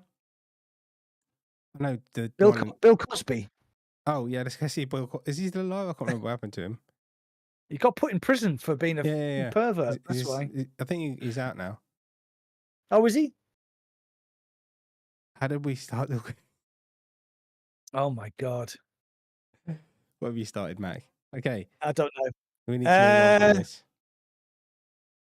Right. Okay. So, right. Upcoming VR games. Yep. Let's talk about upcoming VR games. Vertigo 2 on PSVR 2. Yes. Excited? Not excited? I am. I really liked Vertigo, the first one. I just never pulled the trigger on the second one. And No, I didn't either. I I'll get it and put it in the PSVR too. Just add it to my I'm library. definitely gonna get it on PSVR too. Yeah, and that'd be a great game because I really like the first one, and this one is a lot better, right? So yeah, it's got a great sense of humor. I played the demo. The demo was a bit janky because it wasn't quite optimized, but yeah, it seemed really good. I haven't played it on PC, but I'm waiting for the PSVR 2 version. Yeah. Okay. Arashi's Castle. yes, I love stealth. I love that kind of genre of game and the setting and stuff like that. So hopefully they make it nice and add stuff to it compared to the PSVR 1 version, which is really cool for the time, but I think it just needs they're gonna make it good. So I'm looking forward to that one. He says Parasite 82 just said, I used to work at the BBC when Jimmy Savile was there. True story. Didn't you meet him, or was that no? That's Face. Face had a massage or something, right? It was Face. Yeah, Face had a rearward facing massage from him. Yeah, I think he did. Big shout out to Power on VR. Yes, big shout out to Power on VR. He's not here at the moment. He's not doing the podcast because he's in a different part of his life at the moment, but he may be coming back. So yeah. We talked to him. I saw him a week ago.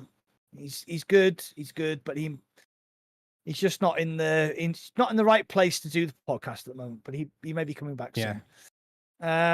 Right. So sorry, 1 second. Skiva said he got to play Arashi at Gamescom and it felt like a PSVR 2 game. It was really pretty. Oh, yeah. Excellent. So that's what I wanted. That's what I want. So yeah. I Cool. really need a game like that. Googly, what happened to the Invisimike? It's gone, mate. Got rid of it. Got real mic. Invisimike's gone. You can get one for yourself if you want. You got a big voice mic. Turn that green, Mac. Proper microphone. Turn that green and put it in front of the green screen for Googly Games. He wants it to disappear. Do what? Sorry? He used to get me to turn my mic green and then put it in front of the green screen. So that's right. Yes. All right. Okay. There you go. There you go, Googly. It's still there, but hey. Yeah. Hold on. Wait. Hey! There you go. Skiba, it's that's for you, great. Googly. Yeah, Skiba gets to go to all of the conventions and that. So yeah, I'm looking forward to that. What else is out? What else is coming out, Mr. Mac? We have the one I'm most excited about. Mm-hmm. Vampire the Masquerade Justice. Yeah. That looks cool. It does look cool. Because somebody's I think it was it Upload VR said no, it wasn't Upload VR, it might have been Rotor VR said that Vampire the Masquerade Justice is a better stealth game than Hitman. That's not really hard to beat. Oh, you're talking about actual Hitman flat screen, or? I was going to say. Hitman VR was the biggest crock of shite I've ever played in my life. They just ported it with the PSVR controls. There was no thoughts. It was just a money grab. A money grab by IO. I was so annoyed. I remember that scene. So annoyed. Hilarious. Oh, Skiba got to play the Masquerade as well. Said it's really cool and looks really good on the Quest. And apparently it's quite difficult. It's got a lot of things going on, so that's a good thing. Super stealth, very difficult. Couldn't believe they got that into the Quest. Cool. Yeah. Really cool. That's on my list. I'm so excited for stealth. When is it out again?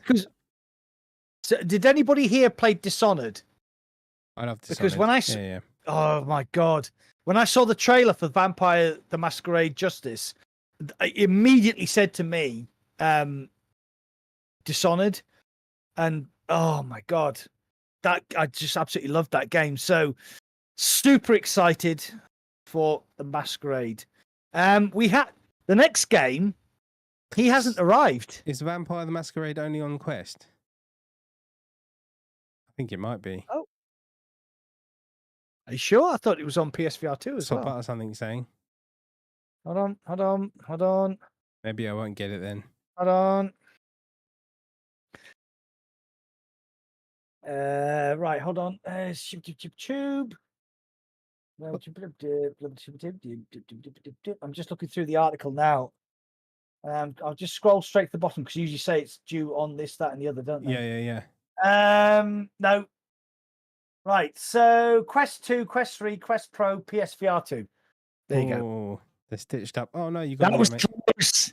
That was close, mate. Yeah. I'll get it on the PSVR 2 then. I was going to not play the game ever there. Oh, I've gone off again. Yeah, you got to jump off and jump back on. Oh, for God's sakes. Yeah, jump. Yeah, there you go. There you go. I mean, Hellsweeper's coming to the PC, VR, and PSVR 2 and Quest, right? Why does it keep doing that? Right. Sorry, what were you saying? Hellsweeper. Yeah, Hellsweeper. Yeah.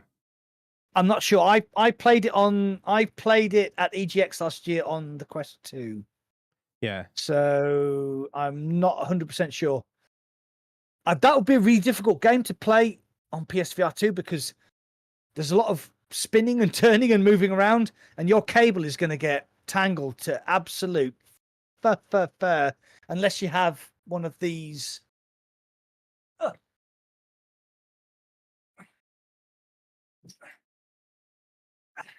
What the fuck are you doing, Mac? Cable management systems. What the fuck happened there? I got one of those. Yeah. Oh, knock me sign over. Hellsweeper Yeah, well, these PSVR 2 is meant to be great. Mr. cable Schemer. management systems. Yep. I played it and it was amazing. It was like, but you have to have very, very strong VR legs. You have to have very strong VR legs because it's so fast. It is so fast and crazy. Are you drinking wine now? You had a couple of beers. No, I had one beer and then I'm having the wine. You know, you're criticizing me? You turned into my wife all of a sudden? I wish I was your wife. I'd show you a real good time. This makes me worry because I'm spending 2 days at your house in October. 2 nights, not 2 days. The nights you got to worry about, not the days, mate. Well, to be fair, the last time I was down there, you drank so much you passed out. So yeah. Best part of the night. Back after a bottle of Pinot Grigio. Yeah, it's gone. Look at it. That's not green screen. I've actually drank that, so that's good. You can't beat the Christmas special from last year. Oh my God, we are not doing that again. No, we're going to do it again. Yeah, so System Critical 2 is coming out at the end of September. I'm surprised that he hasn't arrived. Yeah. Because he normally does. He normally just appears. Hold on. He's saving it because in 2 weeks' time, the next podcast, then he's got like 4 days before it comes out. So I think he's probably planned it for that. Oh, okay. Yeah. So the System Critical guy usually appears in our podcast and spams on about his game. And to be fair, I'm looking forward to it. So it should be pretty good. Oh, really? Are you going to play it? Are you, Mac? Yeah, of course I am. All right. Apparently, it's the greatest game that's ever been made. I played. He's not short of. Yeah. He's not short of confidence. Should we just say that? Oh God, Skeever. I didn't really like System Critical 1. He spams me all the time about part 2. Yeah. Yeah, he spams us. I think he just spams everybody. It's too much. I find it it's quite. Off-putting. I find it quite endearing. You know, the guy's got a load of energy. Right. He put a tweet out saying how great System Critical 2 was going to be, and my response was, he lacks confidence is something that's never been said.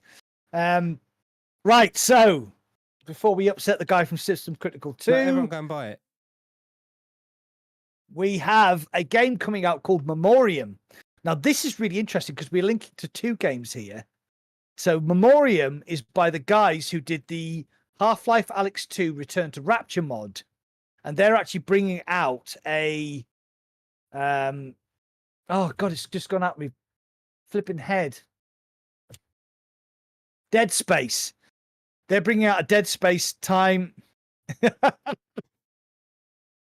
They're bringing out a Dead Space-esque VR game called Memoriam. Yep. And it looks incredible. Like, so if you haven't played Dead Space, there was a so you were basically on this ship. The name of the ship absolutely, oh God, the name of the ship has gone out of my head. But in the second game, you have to go back to the ship that you spent the whole first game on. And I remember thinking, I actually don't want to get onto the ship. The Ishimura, there you go. Thank you, Verified Games. The Ishimura. So in the second game, Dead Space 2, you had to go back to the Ishimura to do a task. And I stood on the landing looking at that initial place where you start in the first game. And I actually thought, I don't want to go in there. I actually really don't want to go in there because I'm scared. And, I'm sitting in my house, in a nice warm house, locked doors, double glazing, playing a video game, and I was like scared. So if the people who are making in Memoriam can bring that level of fear, that Dead Space fear to VR, oh my God, that's going to make some great streams because I'm just going to be screaming like the proverbial big girl. I do apologize. So I'm really looking forward to that. Did you play the Return to Rapture mod, Half-Life 2? Half-Life 2? Alyx or 2? Half-Life Alyx, sorry. No, I played 2 mods, I think that was it. I haven't played mods on it, no, not really. Oh, you're missing out. So if you've got Half-Life Alyx, you need to play the Levitation mod. You need to play the Return to Rapture mod. You need to play the Biohazard mod. And you need to play the Gunman Contractors mod, which is the next thing we're going to talk about because the guy who did the Gunman Contracts mod is making his own game. So he released a trailer on Twitter, which if you've watched John Wick, Surgical, have you watched John Wick? I watched the first one and it was like watching a fucking, when I was a kid and they forced me to watch Bollywood films, that's how it felt. So I didn't watch any other ones. So Surgical is clearly not, sorry, IndieVR, that's using his old name. Oh my God, am I name shaming? Am I name shaming you by calling you Surgical? Cock shaming. Am I using the wrong pronoun? So IndieVR is clearly not a fan of the John Wick films, but I am. So have you ever seen John Wick 4?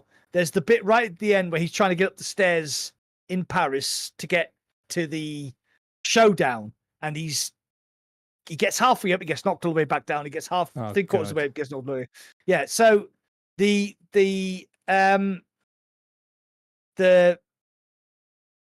scene that they showed on Twitter was basically that in VR in Gunman's Contracts. So it's basically recreating the scene from John Wick 4, which made me extremely excited. So yeah, so I'm really looking forward to that. Matthew Howlett Palmer's just said play Inverse. It's on the list, mate. It's on the list. That's like Tassos has been player or something, isn't it? I can't remember. Yeah, it's like you got somebody is playing as the monster. Yeah. And then you've got 4 players playing as the hunters. Yeah, Tassos has been going on at me to play this for ages. So yeah, I've had access to it for ages. I just never. Yeah, so have I.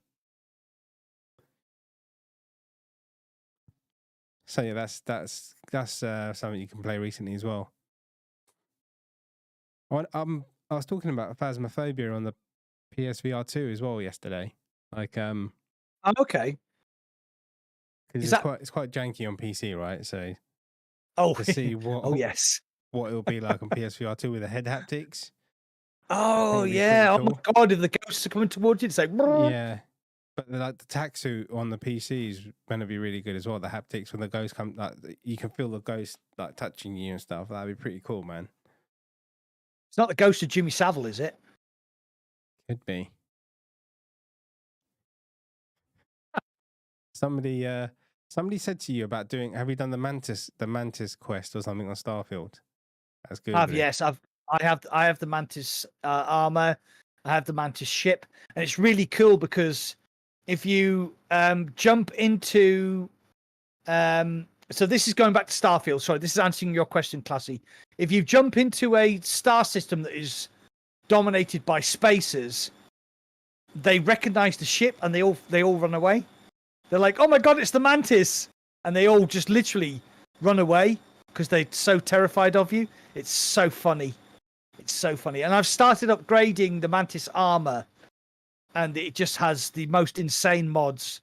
It's like if you can upgrade that armor fully, you'll just be able to tank anything that they put in front of you.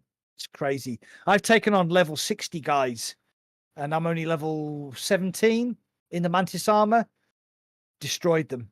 Fucking great. God, I love Starfield. Sorry. Can we see your other hands, Mr. please? Boney, how you doing, my friend? Welcome to the chat. Boney's in the house. Boney's been away for a while. He's disappeared now. He he's has, back. yeah. How you doing, mate? Where you been hiding? Right, I need to go for another Jimmy Riddle because I've drank a whole bottle of wine. Back in 2 secs. Keep talking. All right, I'll keep talking. Yes, I haven't played Starfield. I probably won't play it. I know some of you have played it. Yeah, I doubt I'll get it. And yeah, Mac knew that I've watched John Wick and I didn't like it. So yeah, he's just trying to make me look bad. Please don't talk about Starfield anymore, as I cannot play anymore. If I drink a whole bottle of wine, it would not be so put together. Skeever, did you drink, Skeever, when you met up with everyone? I know you have like a beer or something. You're not much of a drinker. Mr. Classy, I'll eventually just don't have the time right now. Yeah, it's quite time consuming. It's like me with No Man's Sky. So I've either got to be sensible and do a little bit of editing tonight, or after this, or I could play No Man's Sky. So let's see how I feel. Been busy learning Japanese and a bunch of other stuff. Nice. One question left. Sorry, what do you mean, Mr. Howland? Mac's professional at this point. Yeah. Mac's had a few, but I don't much of Eva's not much of a drinker. I'm a professional. I can speak Japanese as well. Ohayou gozaimasu. Genki desu ka? Marcus desu. There you go. What? Skanky desk? What? You got a skanky desk? What I basically said was, hello, my name is Marcus. Yeah. Ohayou gozaimasu. Genki desu ka? What is your name? Hello, how are you? What is your name? Marcus Des is my name. So Marcus Des. And arigatou gozaimasu. Thank you very much. I remember that. And I can answer the phone. Mushy mushy. And that's about it. That is the And I worked for a Japanese company for 10 years, and that is literally all I learned. Because I'm just terrible at languages. Who is your favorite UFC fighter of all time? That's a hard one. I think Liddell probably, because that's kind of the time when I started watching it around then. I really like Chuck Liddell, man. He was just a psycho. I mean, there's so Justin many. Gaethje. Of all time. Justin Gaethje for me. Of all time. Yeah, no, I only started watching UFC about 3 years ago, and I would have said Tony Ferguson, but since then he's got his ass kicked more times than yeah. Yeah, I think just Tony. Yeah. When I started watching, it was Tony Ferguson was the guy who was on the way up. But then he got beat by Justin Gaethje, and he's never been the same ever since. Yeah. I think Probably Liddell, just because of his like how mental he was. Like, and after the fights, he just got absolutely mad. I love that shit. Jose Aldo. No, Royce Gracie was boring. Royce Gracie was boring to watch. That's when the Brazilian Jiu-Jitsu was just. It was just they would get you on the floor and they would move you into position and choke you out. It was terrible. We've actually talked about doing a podcast, Mac, about boxing and UFC and stuff. We haven't did. We did. Yeah, because I'm a massive boxing and UFC fan. Like so, yeah. And it wouldn't be good in our channels, but like it'd have to be something totally different. Yeah. Strickland Adesanya. Yeah. See, Izzy, I always like, Izzy Adesanya. I thought he was amazing. But it's always the same until you think these fights are incredible until they got knocked out. But you've also got to remember, so I've done, as you can tell by my nose, I've done a bit of fighting in my time. So I boxed when I was in the army, and then I did Taekwondo and Aikido. Quite a lot of, oh, hello, Mr. Boney. He's put some Japanese on there. I did quite a lot of competitions in Taekwondo. And it's the thing is, you think you're great until you get knocked out. You really do think you're really good. If you win a couple of fights, you're like, fuck, I'm the fucking boy. Next thing you know, bang, you get a kick to the face, and you're lying on the floor, and you say to the referee, "What happened?" And they go, "You got knocked out," and you're like, "Oh, okay." So with Adesanya, I thought he was absolutely fantastic until the moment he got knocked out, and then I think once you get knocked out like that, you kind of, like with Tony Ferguson, like Gaethje beat him and broke him. I think the referee stepped in when Gaethje cracked him, and the referee was like, "I heard something break there. I'm going to stop this fight," because I think he actually cracked his eye bone. Cracked his socket, the bone around his eye. Yeah, he cracked his eye socket. The bone around there. Yeah, and the referee heard it and said, "Right, that's enough." Yeah. Yeah. I had a weird feeling that was going to happen. Because he was he's a pretty big underdog, and I woke up at 4:30 on Sunday morning because I didn't go out and do some stuff, and like Gaethje was the underdog. No, I'm talking about the Adesanya fight, Strickland. Oh, okay. Yeah. Oh, right. Okay. So yeah. I just caught it as my mate showed up at the end. I watched the whole thing, and then at the end, yeah. Good for him, man. Good for him. I love his like post-fight press conference, and like just everything he says is just absolutely fucking crazy. It cracks me up. Did you see his post-fight press conference? I did not know. Yeah. Okay. Let's talk about VR because we're talking about UFC now. What about UFC? Yeah. But there is a UFC game coming out. That's not VR. Okay, let's not talk about that then.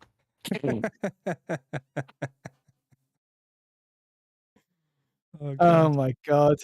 So we're talking about games that are coming out. Yeah, this is why we need another podcast, Mac, just to talk about absolutely everything else that's not VR. Okay. We should call it the absolutely everything else that's not VR podcast then. There you go. I'll make the channel tomorrow. Okay, we'll do that. Right. So if you're into your motorsport and you like your rallying, EA Sports are bringing out a Works Rally Car game soon in 2024, and it will have VR support, but it won't be coming till post launch. I've played Dirt Rally 2 in VR, and it made me fucking vomit because rally car driving is not like circuit driving, because you spend a lot of time going sideways in the air and stuff. Yeah. Oh my god, no! I as much as I love motorsport, I could not play Dirt Rally 2. I need to get I couldn't do it. I need to try it. Oh, it just made me vom. PSVR 1. Yeah, it was fun. It was really hard though. It's fucking hard. It's so hard to win to get anywhere in that game. You got to do a race perfectly, like every corner. Yeah. So Skeever's just said he said he loved Dirt Rally in VR. Now I don't know if you know this, Skeever, but I'm like a massive like sim racing fan. I've got the sim racing rig. I've got the DD Pro. I play GT7. I play a lot of AMS2.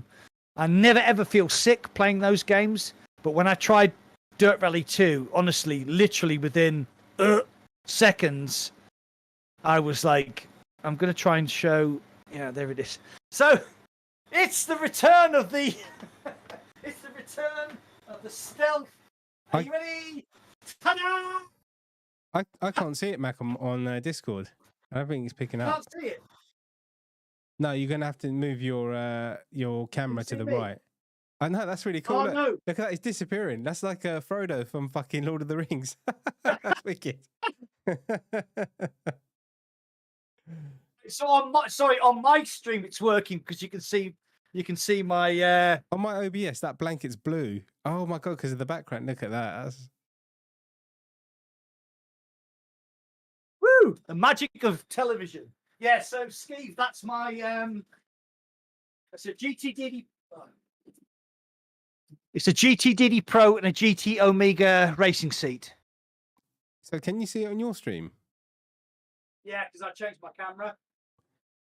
Oh, okay, I get it. That's why sorry guys. Yeah, you probably can't see it on Indie's stream. Sorry. You can see it Yeah, on us mine. peasants don't get to see it. You have to be a Mac and BR subscriber, you see. The tricks that he does to get you to subscribe to his channel. Would you like to see my racing rig? Please join my channel membership. There you go. Ah, dear. Right, okay. I'll just use my really fancy gimbal camera. There you go. There you go. Camera wanker. Camera wanker. So everybody on my stream saw that, but everybody on Indie stream didn't. So they all think I was just wandering around with a green blanket. Okay. Yeah, so that was the last thing I wanted to talk about. Actually, I think we've talked about some of the games coming out. Let's see if we've missed anything.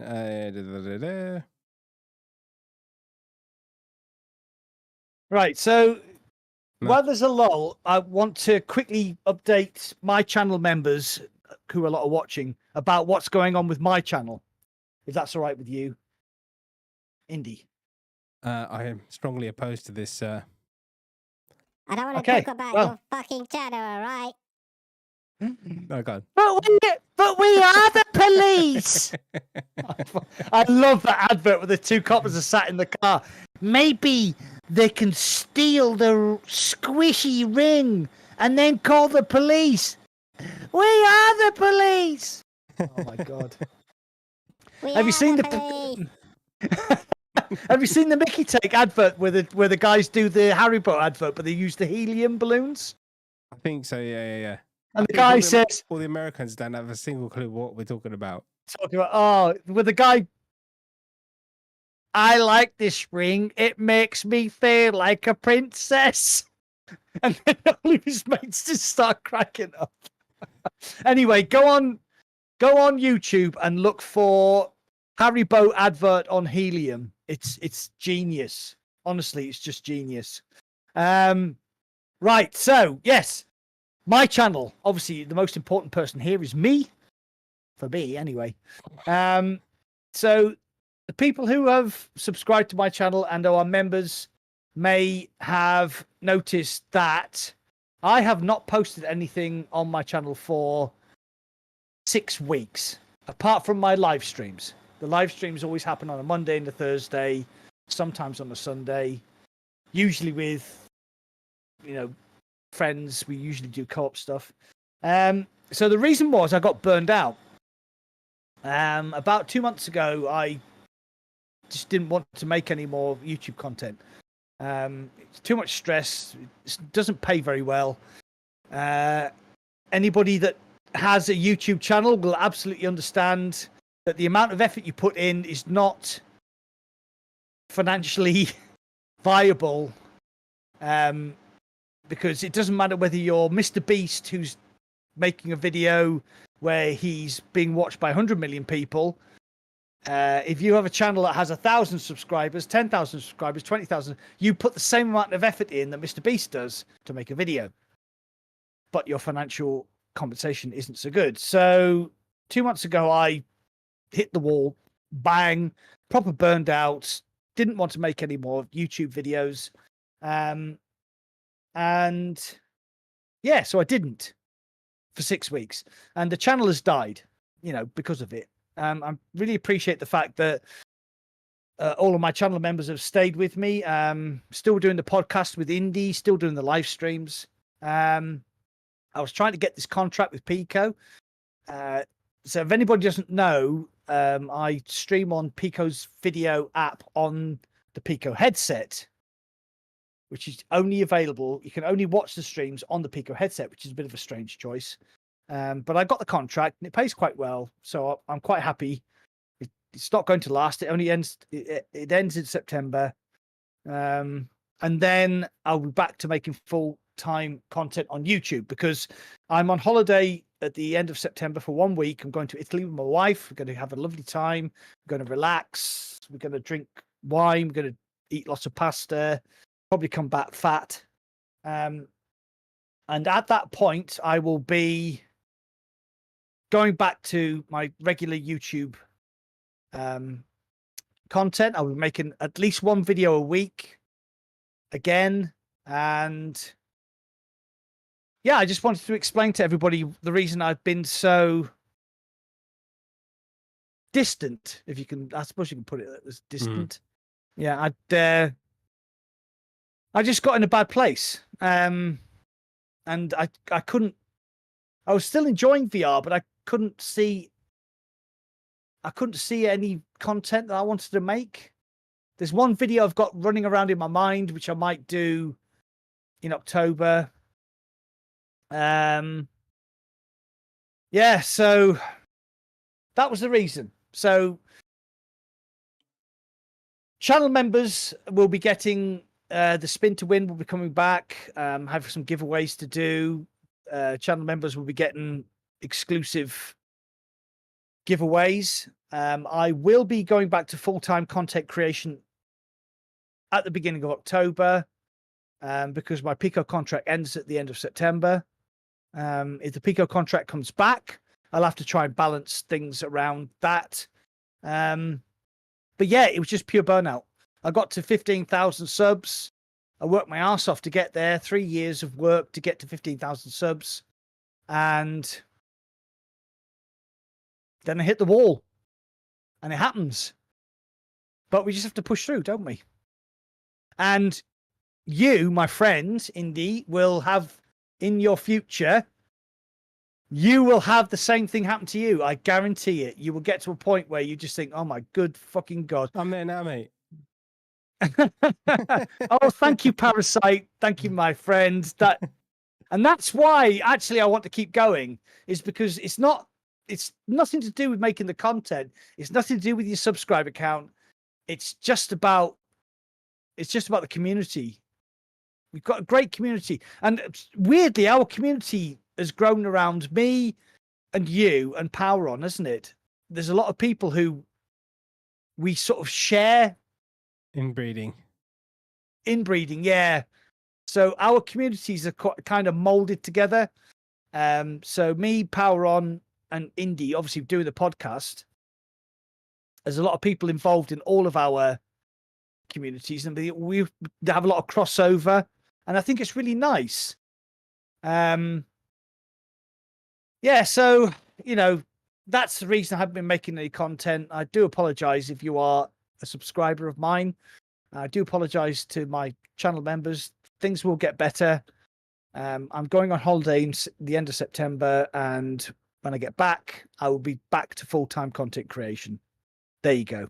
Nice. That's the explanation. Excellent. That's what we want to see, Mac. Cross that off the list. Get back into it, Definitely do it. Yeah. Because it's been a bit weird because normally we talk about on the phone and your videos and what you're going to do, and then we talk about ideas, and recently it's just been non-existent really, isn't it? Yeah, but it's the same because obviously obviously Power on VR kind of had the same problem as me, but he had it a bit earlier than I did. And he was like, obviously so the difference between me and Power on VR and Indie is I'm actually retired. So this is actually my full-time job. You know, playing video games in virtual reality in my YouTube channel. That's actually my full-time job. So Power on VR has a really difficult job, and he has a family and he has kids, and he's trying to balance all that out, and for him it just wasn't working. So he took a break. And at the same time, you were kind of like, you yourself, you were kind of sort of, I don't know, traveling along a little bit, and then all of a sudden you got this really great opportunity from Brilliant, and then you got all this other opportunities dropped into your lap. So you were like kind of reinvigorated for VR. But I mean, like, your channel isn't based on content creation, though. It's more based on streaming, isn't it? Yeah, I'm more of a streamer. I've got a few ideas for videos because I've always wanted to get a good. Oh, Parasite, thank you very much, sir, for the Parasite, donation. mate. Appreciate it, man. Thanks. Really appreciate it. Great, man. Thank you very much. And yeah, more streaming, but I should do more videos. I've always wanted to get my audio video kit sorted out, which I have done recently. And so yeah, I should. But then once I got my audio video kit sorted, it's made me want to go out and like photography and like videos and stuff like that. So I'm gonna do some stuff when I go to Switzerland. And cool. Yeah, so I've got the kit to do all the video stuff, all of the like anything like vlogging and shooting stuff. So I'm gonna do that. I've actually started another channel, and there's nothing on it yet, but I've started it. I'm waiting to get the graphics and all that sorted out, and I'm gonna be doing stuff on there as well, like going places and filming it basically. So yeah, that's something I'm gonna be doing. I'll still be doing the VR stuff. It's just like getting the camera has made me realize, okay, this is pretty cool. I should use it for other stuff. So that's another thing I'm going to do. So I do VR, and I'm probably going to do another channel. Some people are like, oh, you can't juggle both channels, but all I really do is stream. You know, it's not like I put out a video every week. Yeah. So it's just like, it's kind of ad hoc, like, you know. So yeah. So my problem was that I could like do I could do a stream, and I get 400 or 500 views, and then I could spend 20 hours doing a video and get 400 or 500 views, and then you think, yeah, you know, I mean, I absolutely love streaming. I do. I love playing video games and having the interaction with everybody while you're playing, especially if you're playing something like No Man's Sky. And people are saying, oh, you can do this, you can do that. And it's absolutely brilliant. But then, I mean, I'm not saying that streaming is low effort, because it isn't, because it takes a lot of setting up and it is quite exhausting. But if you spend 20 hours making a video and 500 people watch it, and you decide to live stream a game and 500 people watch it, what would you rather do with your time? You know, it's... Yeah, and then like we've spoken before, and it's like we've talked extensively about just like making a video. Like I'm gonna make this video, but I know it's gonna do shit, but I'm making it anyway, just for the sake of the fucking treadmill. And I don't want to be that fucking treadmill. I can't do it. I don't want to be that treadmill person. I mean, I sometimes make videos because I've got a relationship with you know, manufacturers of head straps, and I said to me, oh, can you showcase on your head strap? I'm like, yeah, of course I will, because, you know, like Kiwi Design, ProTube, people like that, they've been very, very good to me in the past, and I'll always say, oh, hey Paul, how you doing, mate? I'll always say, you know, like, yeah, I'll do a video for you. VR Rock, who do the prescription lenses, they send me lenses all the time, and I'm like, yeah, I'll do a video for you because I believe in your stuff. You know, I actually, you know, my PlayStation 2 has my Pico 4 has a Kiwi design head strap. It has VR Rock lenses, Yep. and it has Pro Tube. You know, these are just props. I use these every day. Yeah. Those are Pro Tube straps with the mag cups. So for those people, I will make videos because I believe in their shit. But I know that I can put 10 hours into making a video and it will not get any views. Yeah.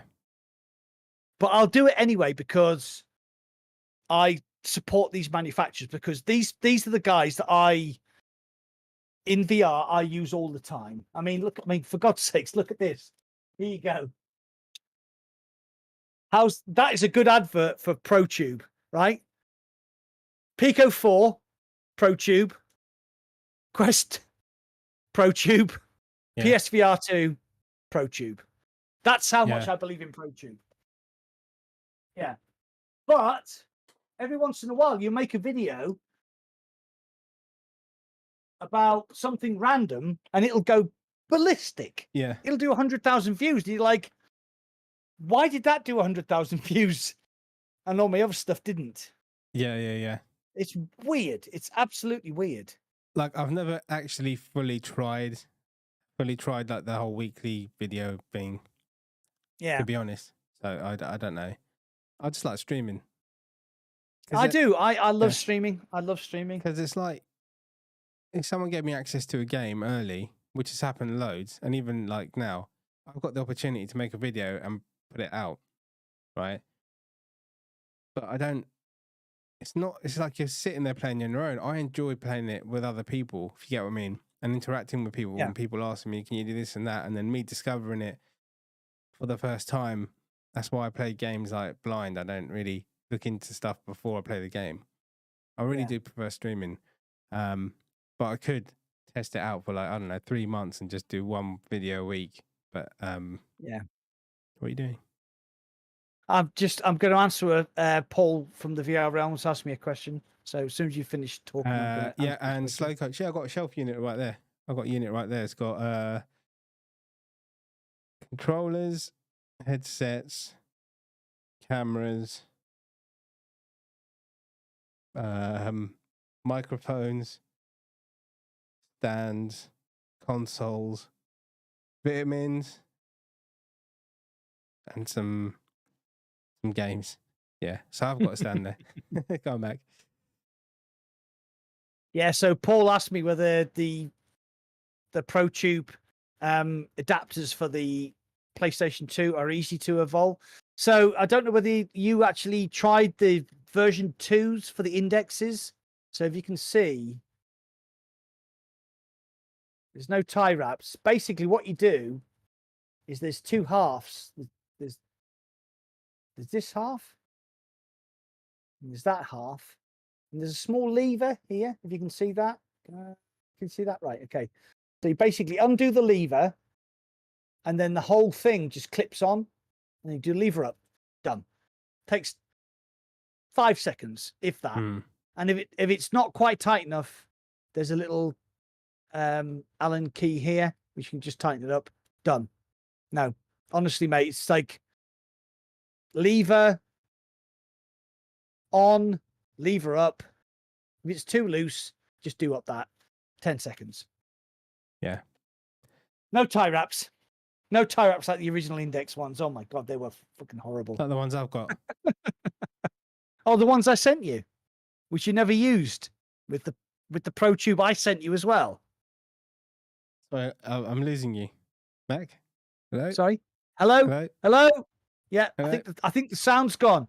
I think the sound's gone. Yeah, it's still in my cupboard. It's in my cupboard. Send it back to me then. I can give it away to my fucking channel members. Yeah, you could do.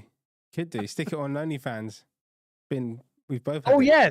There you go. Yeah, we've both had it. It smells of Mac and Indie. There you go. God. Mr. Boney saying you put 20 hours into a video and it flops. You shit something out so the algorithm doesn't forget about you and it gets your highest view count. It's so true. It's so bloody true. Yeah, absolutely. Yeah. It is. I've done videos that I've literally poured my heart and soul into, have done nothing. Yeah. And then I've done another video which I've barely thought about, and it's just gone fucking ballistic. And you think, well, I don't understand. I really don't understand. Yeah. I mean, Come. no, just carry on. Just No, just saying. Slow Coach said I've got a lot of gear. I've been buying a lot of gear.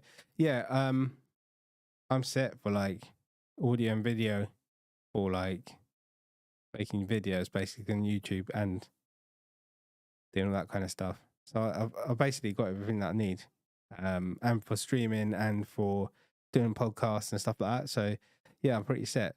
So I've got some ideas for some YouTube videos. It's just getting time to actually sit down and do it, because it's never as simple as you think it is. It's always, however long you think it's going to take, times that by 2, then add 5 by the time you get around to. Because I first started at the Population 1 videos, and I'd spend ages doing every little bit and stuff. It was a great learning experience and never get any views, but I still enjoyed it. I enjoyed making video. I still now enjoy editing. But yeah, it's a lot of work. Like Papa Boney said, like you just shit one out and you get 10 million views. Yeah. Like my channel started on the back of Pistol Whip. So I did a lot of Pistol Whip videos. I did a lot of mixed reality, avatars, all on Pistol Whip.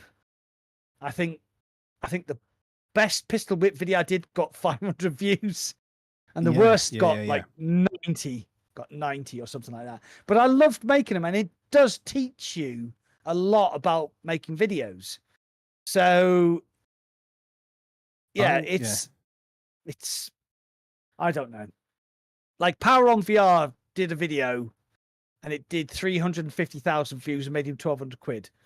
And he was like, that wasn't any different from any of the other videos I've made. It just was released at the right time. And obviously the wording and the algorithm picked it up, and it went.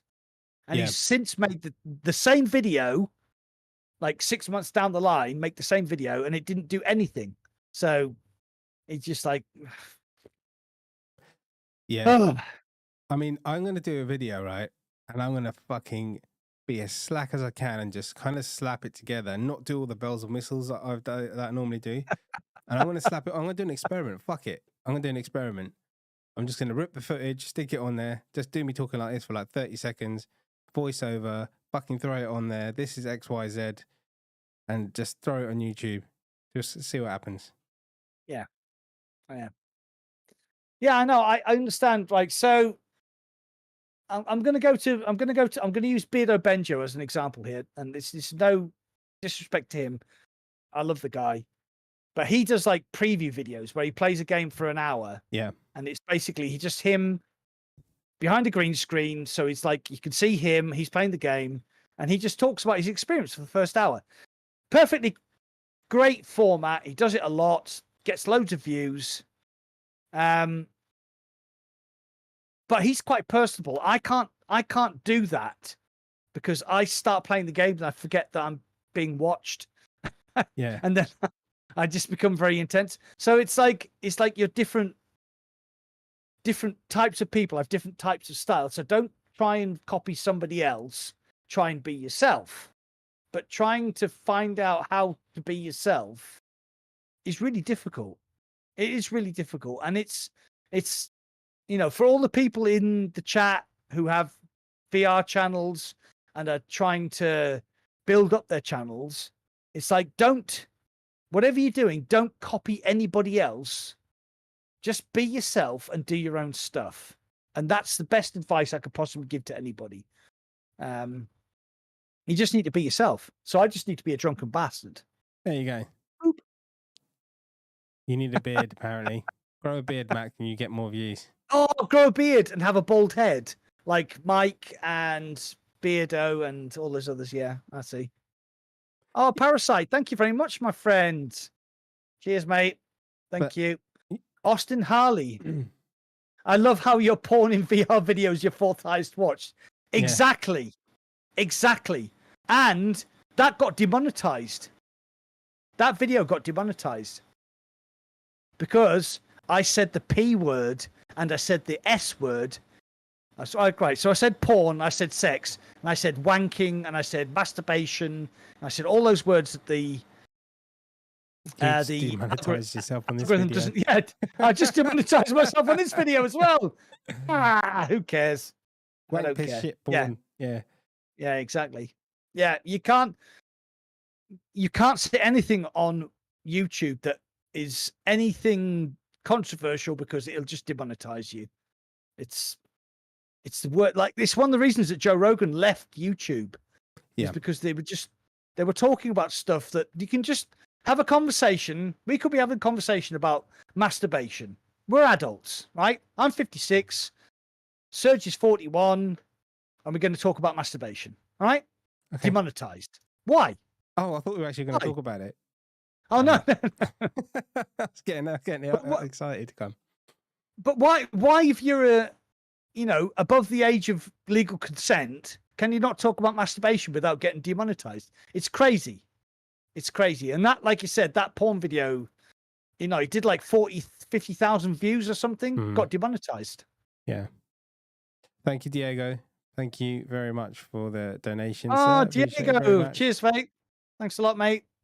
Diego. It's all appreciated. Yeah, appreciate it, man. I still don't know where you've been, Diego. You got some explaining to do. I swear you're a mod on my Discord as well, and you just went completely AWOL. The whole thing's falling apart without you. It's fucked. I had to close it down. There's no more Discord. Oh, Parasite, thank you very much. Thanks, Parasite. Cheers, Thank you for donating again. Thanks, Parasite. God. Really appreciate it. Keep the Equally change, generous. you filthy animal. Oh my God. But oh dear. Well, at least we can talk about all this stuff and openly, you know what I mean? Oh God, Diego. Thank you very much, Diego. You can stop now. It's meant to be a $5. Really appreciate it. It's going to cost more than that to sort my Discord out, mate. I appreciate it, mate. It's good to see you again. And it's great to see all of you here, man. I know we do ramble on about shit that doesn't have anything to do with VR sometimes, but it's just a conversation and a laugh, right? Paul from the VR Realm just said, this is why I didn't stream really until YouTube forced me onto Twitch. Just like to contract the game. He says, by the way, getting my willy out might have taken it too far. Yes, that might be why you got banned then. Oh, Paul, it might have been your avatar's camel toe. I always talk about his avatar's camel. I saw his new avatar's camel toe. He's got another one. He's got loads of different camel toes he has. Oh, no, I'm talking about his furry. Yeah. YouTube might have thought it was a penis or something. Oh, really? Do you think that's why he maybe got banned then? Wow, that would be fucking random. That would be random. It's almost like me saying to my friend, sell a kidney and then getting banned from Facebook for fucking 6 weeks. You're out. The day after I retired. Yeah, I remember. Oh God, I remember that whole fiasco. That was so shit. It was fucking crazy. Right, Parasite Green. YouTube is getting ridiculous now because all of my live streams now are ad restricted because I use swear words, because I'm an adult, because I'm a adult with free will. I say the word fuck, bastard, whatever, and that then ad not responsible for ads. What's it called? Ad restricted. Yeah, that's it. It's squirting eggplant prop might have been. YouTube didn't like the word filthy. He could No. Look at Paul the VR Realm's last comment on my chat. I've already commented on it. Oh, okay. I'd love one of those. Did it look like a vagina? That's the question. Because if it looked like a vagina and it was squirting, then that's probably why you got.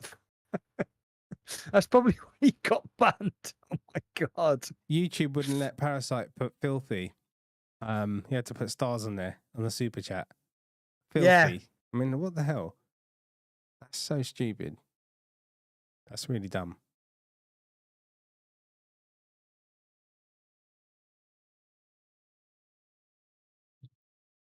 You out there, mate?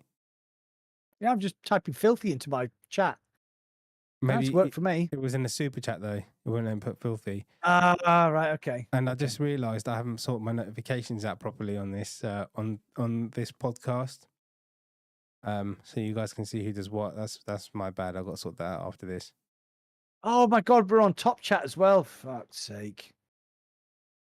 Oh, oh my god, I've missed out so many people talking. Crazy. No bad words, just bad intentions.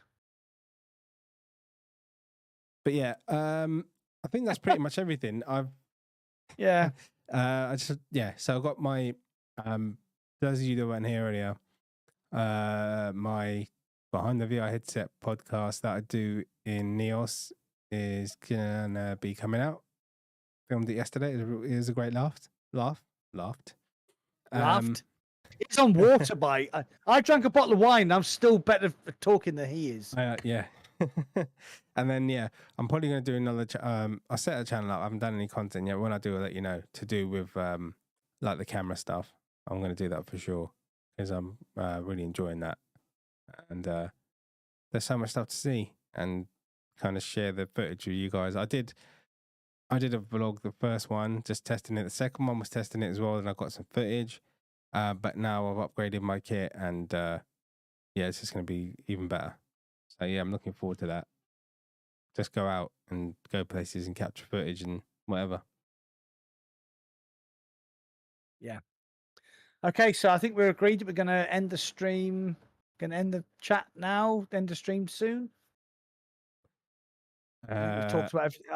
I've literally crossed off everything on my list. There you go. There's the list. It's all crossed off. I'm pretty. My list is done. What you do? Okay, this week, Mac. What you got planned? Streaming, gaming, whatever. Okay, so as you know, I got the contract with Pico to stream on their video platform. It's quite lucrative for me.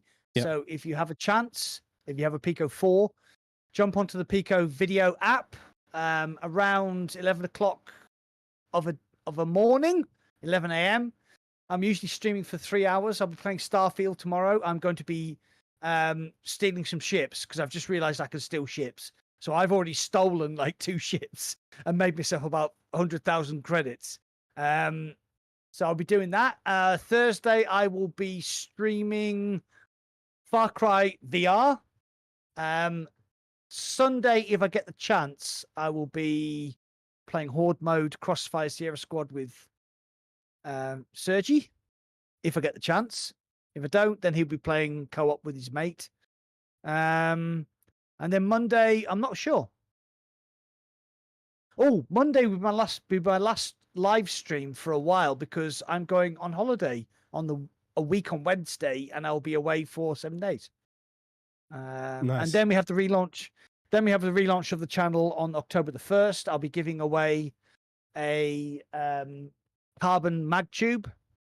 Nice. To my channel members because I still haven't got the Pico headset that I won in June. It still hasn't arrived. Yeah. I'm still trying to pry it out of Pico's cold, dead hands. Yeah, that's so. Yeah. So October's prize for channel members will be a carbon mag tube, and the Pico headset prize will have to be given away the month after if I get hold of it. Mm-hmm. So that's basically what I'm doing. Yeah. So pretty cool. What are you going to be doing over the next couple of days and weeks, Mr. Surgical IndieVR? Sorry to use your X pronoun, them, they, us, man, woman, child. It. Call me it. It. Yeah. What have I got planned? Okay. Thursday will be an indie game. I don't know. Oh, my podcast. My podcast tomorrow. I either edit it tonight, or you're going to be playing. Or I might stream No Man's Sky. I don't know, man. Oh, I don't know, man. But to be honest, I podcasted yesterday, and that was a good 3 hours doing all that and setting it up and all the crashes and stuff. And then today, I've been podcasting. Do I want to sit there and watch and listen to another podcast with my own voice in it? Do you think I Or should do have you a just day want to off? play No Man's Sky? Yeah. Play No Man's Sky. Play No Man's Sky. Yeah. Put it out on Thursday. You'll be fine. Put it out on Thursday. Yeah, but then am I doing Wednesday? I'm late tomorrow. I'm late on Wednesday. So today's really my only day that I could do it responsibly. But anyway, yeah, that's that. I'll decide in a minute. I need a drone next. A friend of mine has actually given me a drone. Mac, do you remember my friend on my birthday who was absolutely smashed? Oh, the one who was going on about how wonderful Gary Glitter was. Not just that guy from the Chinese guy, and like, oh my god. Oh my god. Yeah. He was saying to me, "Oh, he's a really nice fella. You're gonna love him." And he was like, "Yeah, Gary Glitter had the right idea." And I was like, "I'm gonna Oh, distance you didn't myself like that. from I the thought you'd like him. conversation immediately." Hold on. Oh god. Yeah, that was really funny, man. He was drunk. He was the most drunk man I've ever seen in my life. That was crazy. I'm gonna say he is normally like a happy, cuddly bear, and I think he must have been on it for a couple of days to be that smashed. Anyway, my whole point was he's the one he said he'd give me a drone, and someone was saying I should get a drone. What else? I think that's it. Indie Inverse. Who's Matt? Are you a developer of Inverse, or do you play it, or Who's that? Sorry, it's Matt Howland. No, Matt Howland. He said, he keeps.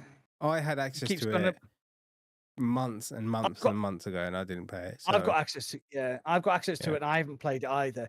But Tassos has said he's played it, and he said it's really, really good. And he said we need to do a stream. He said because it's really, really top notch. So if Matthew Howard Palmer is the developer of Inverse, we're gonna do it. It looks really good. Yeah. Diego Docker, the Pico streaming app is terrible, but watch my streams. Yeah, they're in 3D. It's amazing. So VR's been pretty quiet for me. The indie stuff's hasn't been it's been quiet, man. There hasn't been much coming out, but I see things coming now.